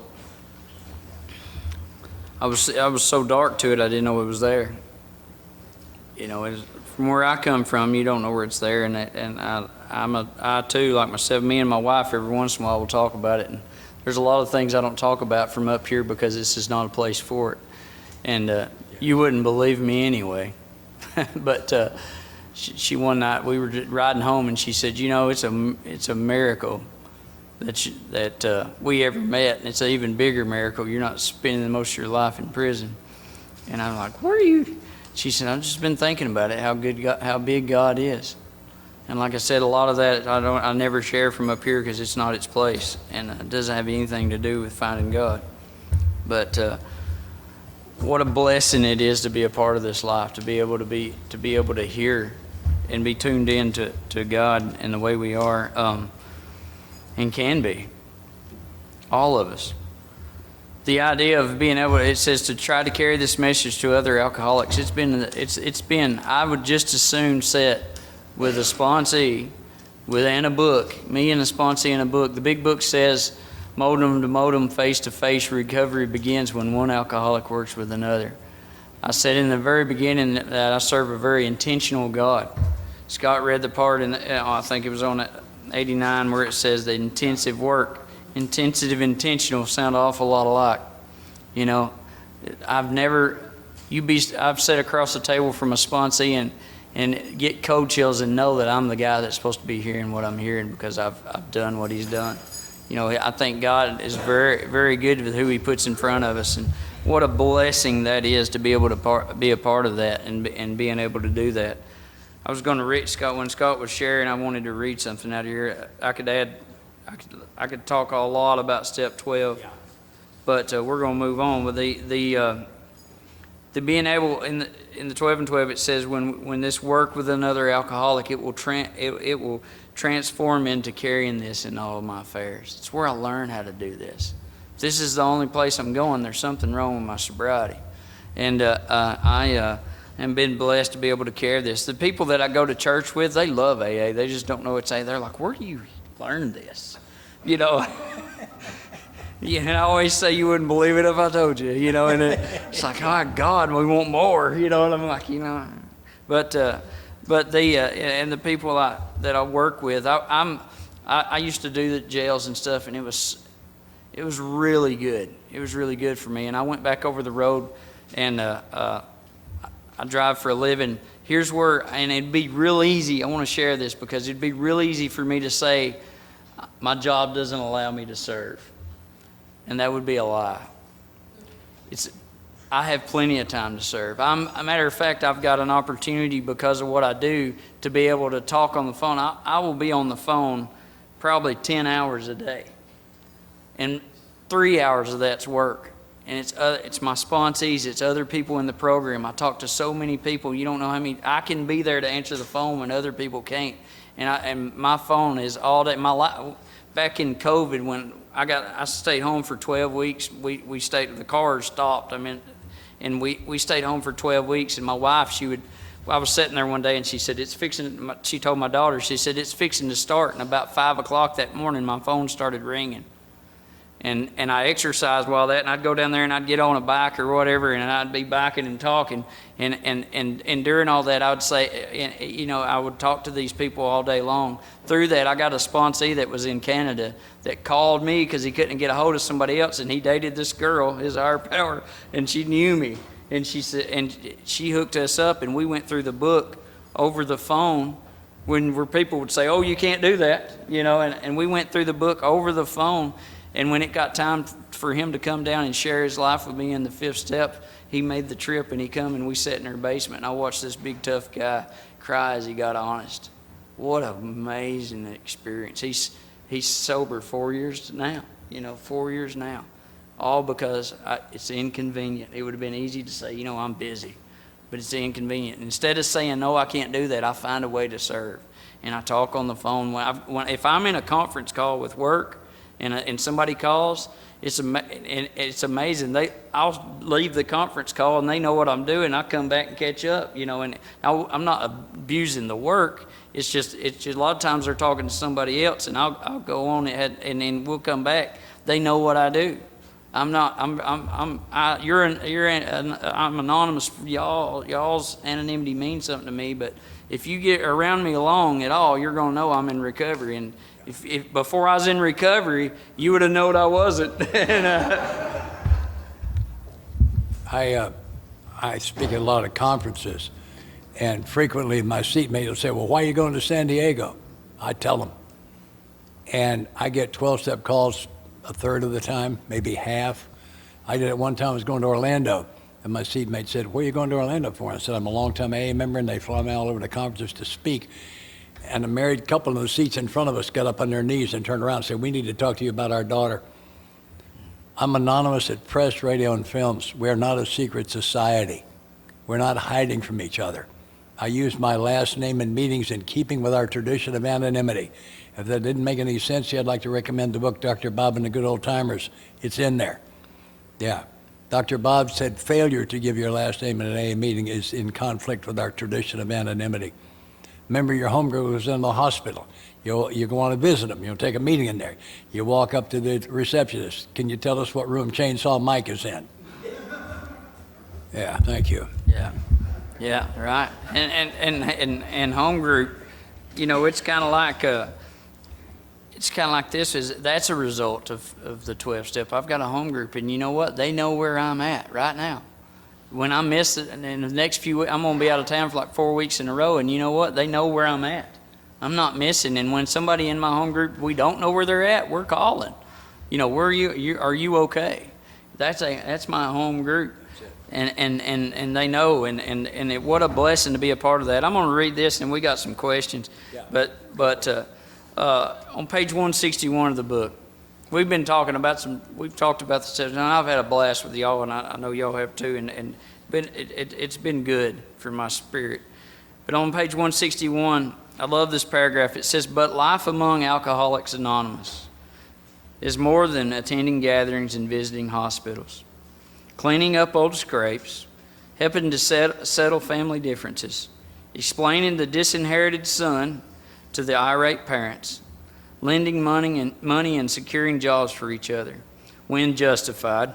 Those said it there. It says, These are everyday occurrences. No one is too discredited or sunk too low to be welcomed cordially, if he means business.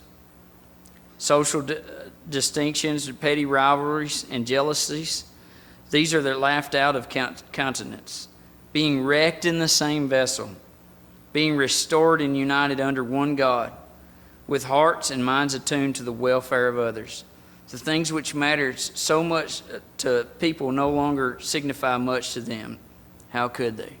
What an amazing, I love that paragraph because it takes me from where I was at to where I'm at. And how could they?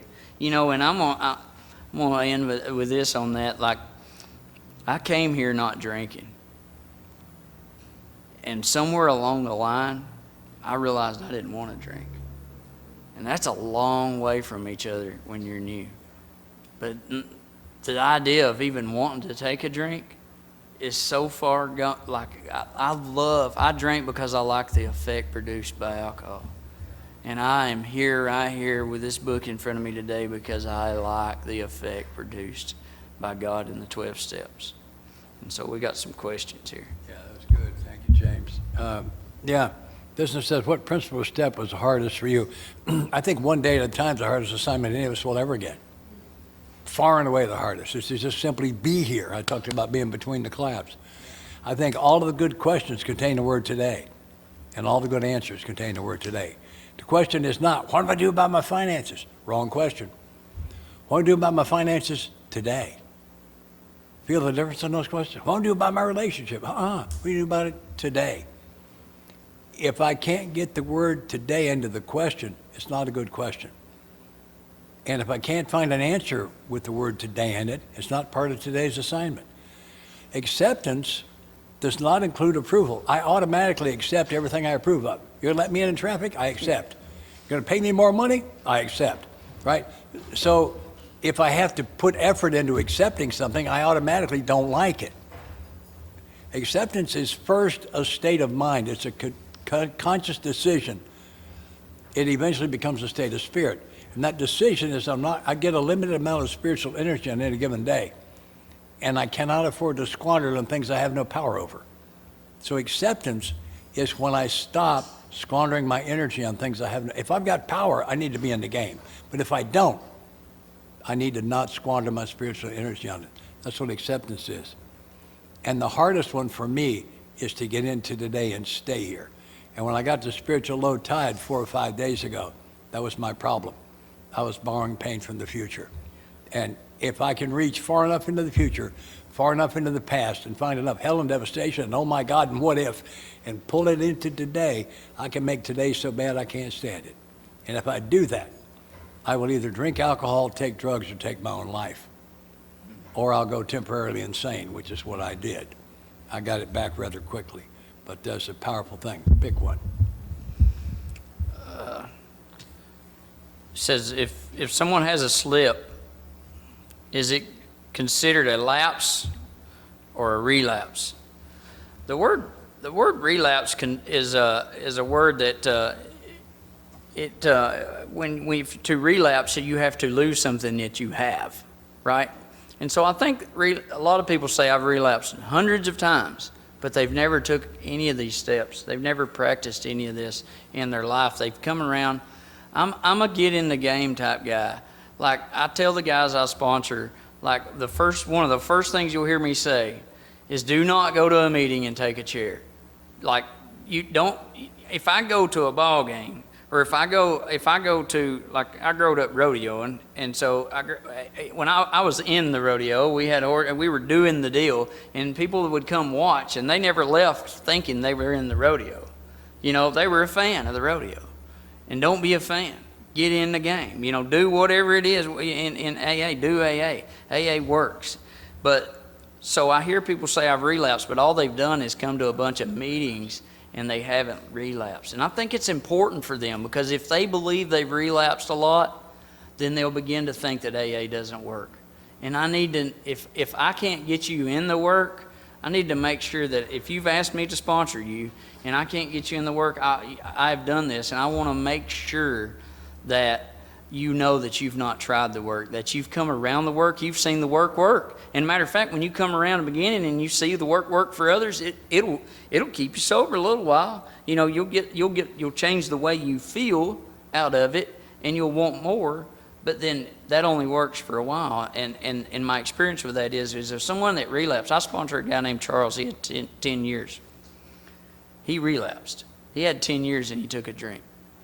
And when we got back in it, I said, you'll have to do more for less. You're immune to it. When you hear something in AA, it's not, oh, that's amazing anymore. You've heard it for 10 years.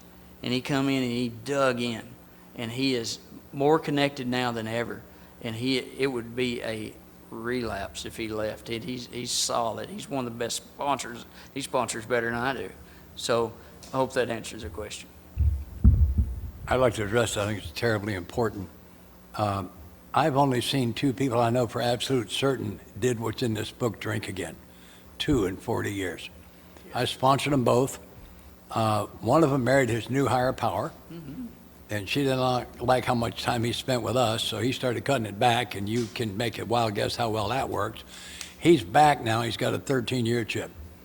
The other one is a hotel manager. That's what he does for a living. He started running a dude ranch in Arizona, 80 miles from the nearest meeting, and quit going. And 2 years later, drank for 2 weeks. Today, he's sober 20 years. This is what I see. There are 2 fellowships. There's a fellowship of AA that you say you're in it, you're an alcoholic, you're in it, you're in, that's it, ball game. There's a second fellowship. It's mentioned on page 164. Abandon yourself to God as you understand God, admit your faults to him and to your fellows. Clear away the righteousness of your past, give freely what you find, and join us, we shall be with you in the fellowship of the Spirit. Fellowship of the Spirit has different entrance requirements. Look to me like the steps in narrative form. This is my experience. I've seen a lot of members of the Fellowship of AA go back out. I've never seen a member of the Fellowship of the Spirit go back out, because those 2 guys allowed their membership in the Fellowship of the Spirit to lapse. And when that membership lapsed, they relapsed. When they re-upped that membership in the Fellowship of the Spirit, they started doing well again. You just described it too. So you're going to hear people say some get it, some don't. You tell them Scott Lee from Nashville said that's a lie, and shame on them for telling it. Some do it and some don't. The ones who do it all get it. This is not some get it and some don't. No, that upsets me very much when I hear that. This is a lock if you will do it. Knowing it will be worth nothing. There's a great story about the guy that called his sponsor one day and he said, man, I just can't get this thing. I've read this big book over and over and over again, and I just can't seem to get it. And his sponsor said, have you got a cookbook? He said, what? He said, have you got a cookbook? Yes. He said, well, get it. All right, I got it. See if there's a recipe for chocolate cake. Well, you old, just do it. See, okay, there is. Well, read it to me. He reads him the recipe. He says, read it to me again. He reads it again. His sponsor says, that's great. He says, cut me a piece of the cake. I'm on the way over. He says, you old fool, reading the directions will not get you a cake. You're going to have to break some eggs. Yeah, I thought that was an important piece. This thing asked me, do I still have struggles and what's the hardest? And yeah, the one day at a time for me is a struggle. I am not where I would like to be financially. I have made a lot of money in my life, and both of my wives are real happy about that. Former wives. Sometimes I get a little bit concerned, and it's all about me, about my physical health. They're trying again to fit me with dentures. They couldn't. I'm on a liquid diet. The throat gets me up every hour and a half during the night to drink water because the scar tissue sticks together in my throat and I wake up in pain about every hour and a half. 2 hours, 2.5 is a long time for me to sleep at one time. So I struggle with staying in the day and with the me's, me. That's a good question. It is a good question. Yeah, do you still have struggles and what's the hardest yet?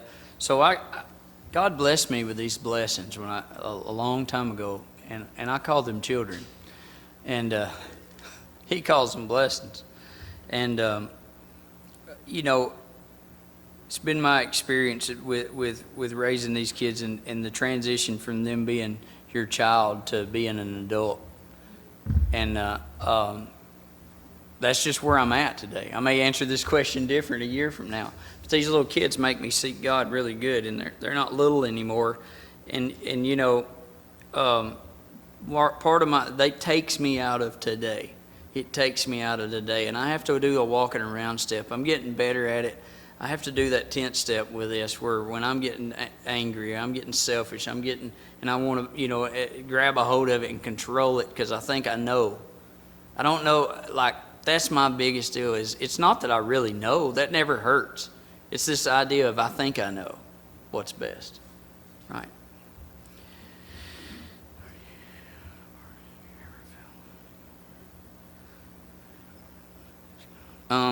This one says, have you or do you ever feel like you're failing or not catching on? And so, yeah, absolutely. How I feel and how I do are two total different things. And it is really, we are in a program of action. And if I'm every day, if I'm waking up and I'm doing my meditation and I'm praying, I'm reaching out to another alcoholic, I'm taking alcoholic calls, I'm moving, and I've got some evidence of my recovery, then how I feel doesn't have any precedence over what I do. And so I make sure that if I'm not doing any of that, then how I feel one day may tap me on the shoulder, and I don't have any evidence, and I'll believe it. So it's really important for me to be doing over feeling. And feeling, you hear people, sometimes you'll hear somebody say, feelings aren't facts. Well, they're real. They may be misleading, but I'm feeling it for a reason. But I get real. My sponsor says the solution's in the book, but recovery's in my feet. And when I start feeling like when I'm failing, I look at my feet. What am I doing? What have I done today? Not what have I done over the years of my recovery. Look at me go. What am I doing today? Have I called my sponsor? And so I try to pay attention to what I'm doing. Yeah, my sponsor told me years ago, he said to bring my problems to him, take my solutions to the meeting. Yes. That this is not group therapy. Not at all. I'm going to go off on a tangent on this one. I do it well. Felt like you're failing. Yeah, I feel like I don't. I hope I keep feeling like I don't have it by the tail. I hope I remain hungry. I want newcomer ears very badly. But that put me in mind of something I've thought a lot about recently. Death has a bad reputation. You may have noticed that. And if I think of myself as this body, it looks like the ultimate bad deal. It really looks like the ultimate bad deal. And our language talks like I am the body. I am 6 feet tall. I weigh 190. I have gray hair. It all talks about me being the body. I'm not. I'm the spirit that inhabits the body. That changes everything. It changes the day I die from the ultimate bad deal to moving day, or I'm going to move out of this pretty much worn out efficiency apartment into a universe and more. They tell me there's a storm on Jupiter twice the size of Earth. I want to see it up close.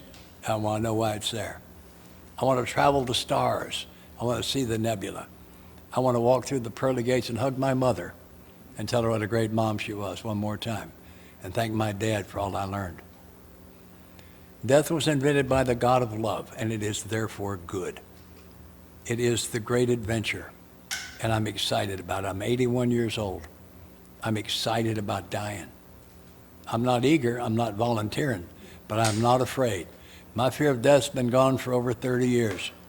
I was sitting at my desk one night typing, and all of a sudden I got this tremendous pain in my lower back, and I was being driven. Within 15 minutes, I was in pain I didn't know was available. And I was being driven to the hospital. I thought I could be dying here. It occurred to me I'd offered God my will and my life. Never had offered him my death. So I did, because I thought this might be it. I said, I'm not asking to go, but if it's your will and my time, take me. My fear of death has been gone since then. I checked about a year ago. I didn't mean to. As I said, I'm on a liquid diet. I can eat almost anything if you grind it up small enough, and I take a small enough bite and mix it with enough water, which is a pain. It's not worth the trouble. But my best friend and I are both between wives right now, and we had these two unlucky young ladies out on a date. We went to a Mexican restaurant. I got beef enchilada. They do really fine ground beef in this place. I'm eating small bites of that with a lot of iced tea, and then we're chatting, and just it's going really good. And I thought, man, I bet I can eat a piece of cheese. Well, I lost that bet, and it stuck halfway down. It wouldn't go either way, and I couldn't breathe. It upset my friends very much. And what flashed through my mind was, well, I guess I'm going to die in a Mexican restaurant. It makes me think my fear of death is still gone. I think it is. One of the questions here is what is a straight pepper diet? I think Bill is referencing food. He talks about about your fare, and it means what you're eating. So a straight pepper diet, and he's referencing sex, would be to sleep with everybody you can find. And I think that's what he's talking about. You got something else on that? I think you did great. Did I do it great? Yeah. Yeah, okay. Here, we'll then do this one. All right.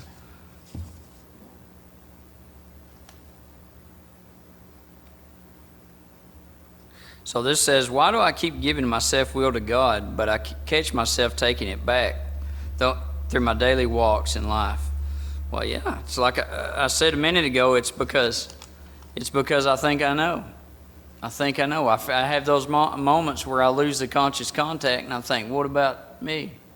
What about me? I get out of the moment, and fear kicks in. I'm starting thinking about the result of whatever's going on. I'm 2 years ahead of time deciding how this has affected me. And usually it's something simple, but I take my will back because I think it's, God created us to seek Him. If I just stayed in a conscious contact without ever wandering off, there wouldn't be a lot of journey to life. It's the way I'm created. God created me to seek, not catch. So I spend, I'll take my will back and then I'll turn it back over when it hurts bad enough. But it's all in the beauty of the beauty of existence is amazing. It's amazing. Without this part, God gave us something He didn't save for Himself. And that's the ability to decide whether to love you or not. He just is love. But I have the opportunity to decide whether I'm going to love. And that comes along with that idea, this existence, and being able to seek Him. What am I seeking? And so that to answer that, that's I take it back. I take it because it's natural. That's the way I'm created. And the idea that there's something wrong with that, it's not. There's nothing wrong here. It's all like it's supposed to be. The times I've wasted the time doing something else, it's all made me who I am today. So it's part of it, right? I would change the question a little bit. I don't do why questions because I'm convinced those are all in man. I have never asked a why question looking for an answer. When I ask why, I'm looking for something I can argue with, manipulate, change, fight. I am never looking for an answer, ever. I'm just not. So I think a better question might be, how do I stop taking it back? And I'd add the magic word, today. And I think the answer is prayer and meditation, walking in the sunlight of the Spirit, looking for ways to be of service to other people. Are you going to do it perfectly? I don't think so. I talked about earlier, I have my own permission to make mistakes. Give yourself permission to make mistakes. There is a freedom in that beyond anything you can imagine. Quit beating yourself up. I cannot find any place. My history is if I make a mistake, I beat myself up.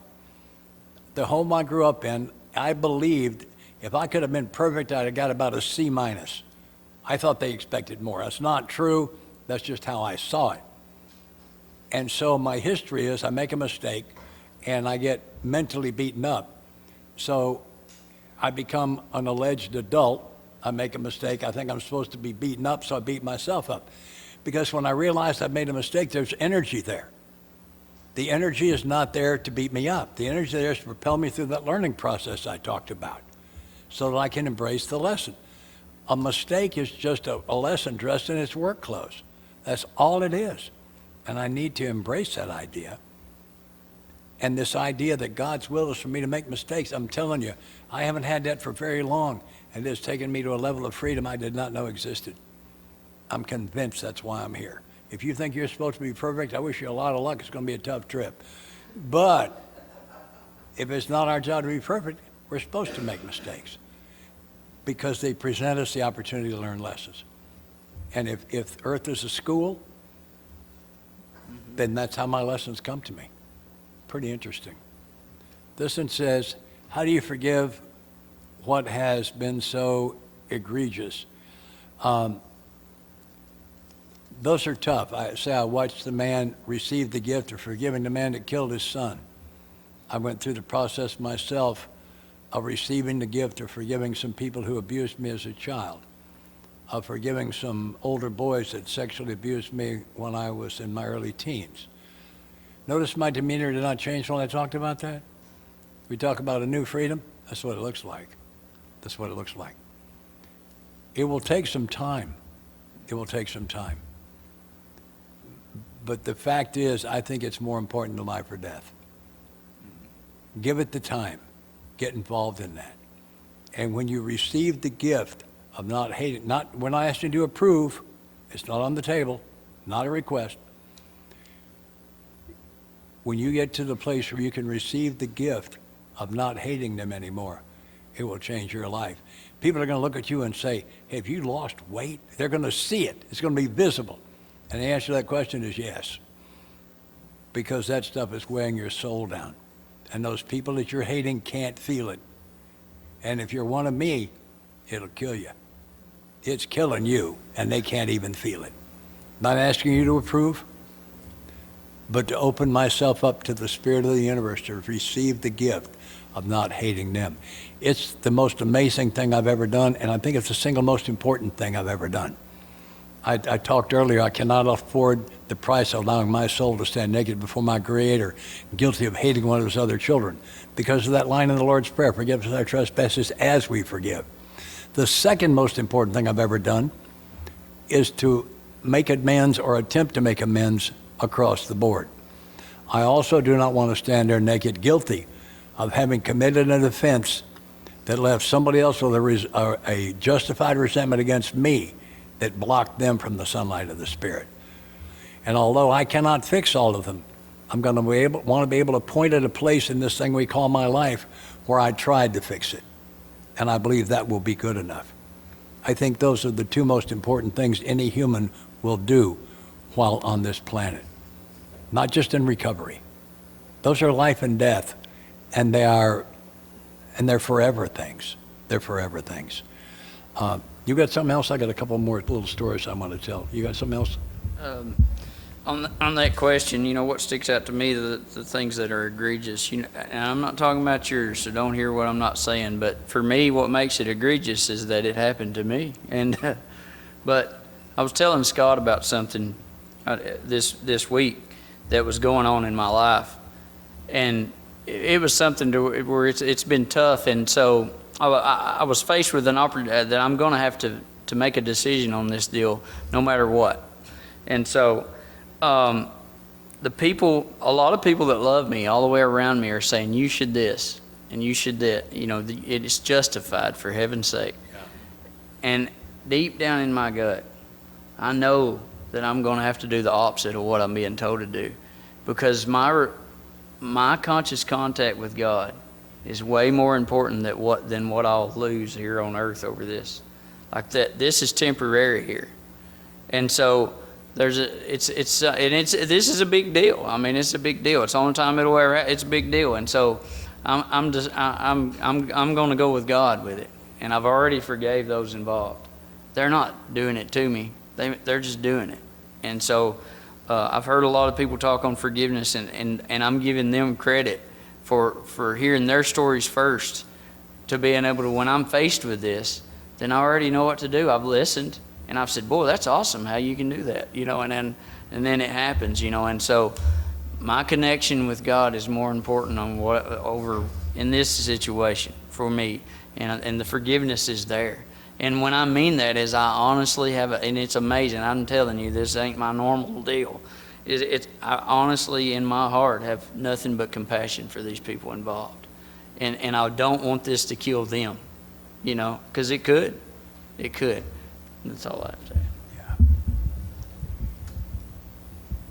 We're all members of one family. Our last name is God. I need to treat them all like brothers and sisters. The Buddhists said the only way to get into heaven is to bring someone with you.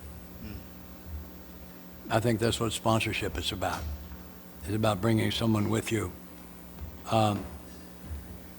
This story I'm about to tell you is true. I've had it confirmed. There was a guy who was a skydiver, and his great passion was free fall from the time you step out of the plane until the chute opens.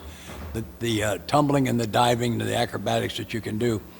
And this particular day, as they approached the drop zone at about 10 or 12,000 feet, as an instructor, he's doing final checks on his novices, and they hit some turbulence and he was thrown out, and he'd violated one of the rules, and it was the big one. He's out at 10,000 feet with no chute. And he's faced with a choice. And his choice is to be terrified of the future, to place blame, to have a bunch of negative emotion, or to do the things he loved the most for the rest of his life. And they watched him as he fell. And he tumbled and he dived and he did the acrobatics that you can do in free fall. I would propose that all of us fell out of the plane the moment we were born. Unlike the skydiver, we don't have a good idea when it's going to be over. We have faced the exact same set of choices. To be terrified of the future, place blame, have a bunch of resentment and negative emotion, or to do the things we love the most for the rest of our lives. It was necessary for me to do these 12 steps, to dig this poison out of my soul so I could blossom into who I really am, to find out what I love to do. And what I love to do is hang out with us. People in recovery are the most fascinating people in the world. First word, first step, we. Recovery is a team sport. I am on a fabulous team. I have a number, for those of you who are new, I've been around a long time. I still have problems. I have a single biggest problem in my life. Number one biggest problem I got in my life, I deal with it every day of my life. That problem is I've got more spectacular people in my life than I got time for. I can't work them all in. If you're new and you'd like to trade your biggest problem for that one, I can tell you how. Get a hold of somebody that's done what's in that book and let them coach you through the book, and you will wind up with the exact same number one problem. We all wind up with it. We all do. I want to thank John again for doing it. Don, I want to thank you again for recording. James, it was a privilege and an honor to sit next to you. I loved what you had to say. And if you would, I'd like to take a few moments and each in our own way, thank God for coming. If you borrowed my God and you got touched, you might want to do that again. And then we will slowly, I say again, slowly whisper the Lord's Prayer. I would note that amen's the last word. We're the only people in the world that use that prayer that think the author didn't do a real good job, needed to add something at the end. I don't happen to be one of those. And what I'd like to suggest is after amen, that we have a few moments of silence and feel the love in this room. It's here. I want you to feel it. Let's take a moment and thank him for coming.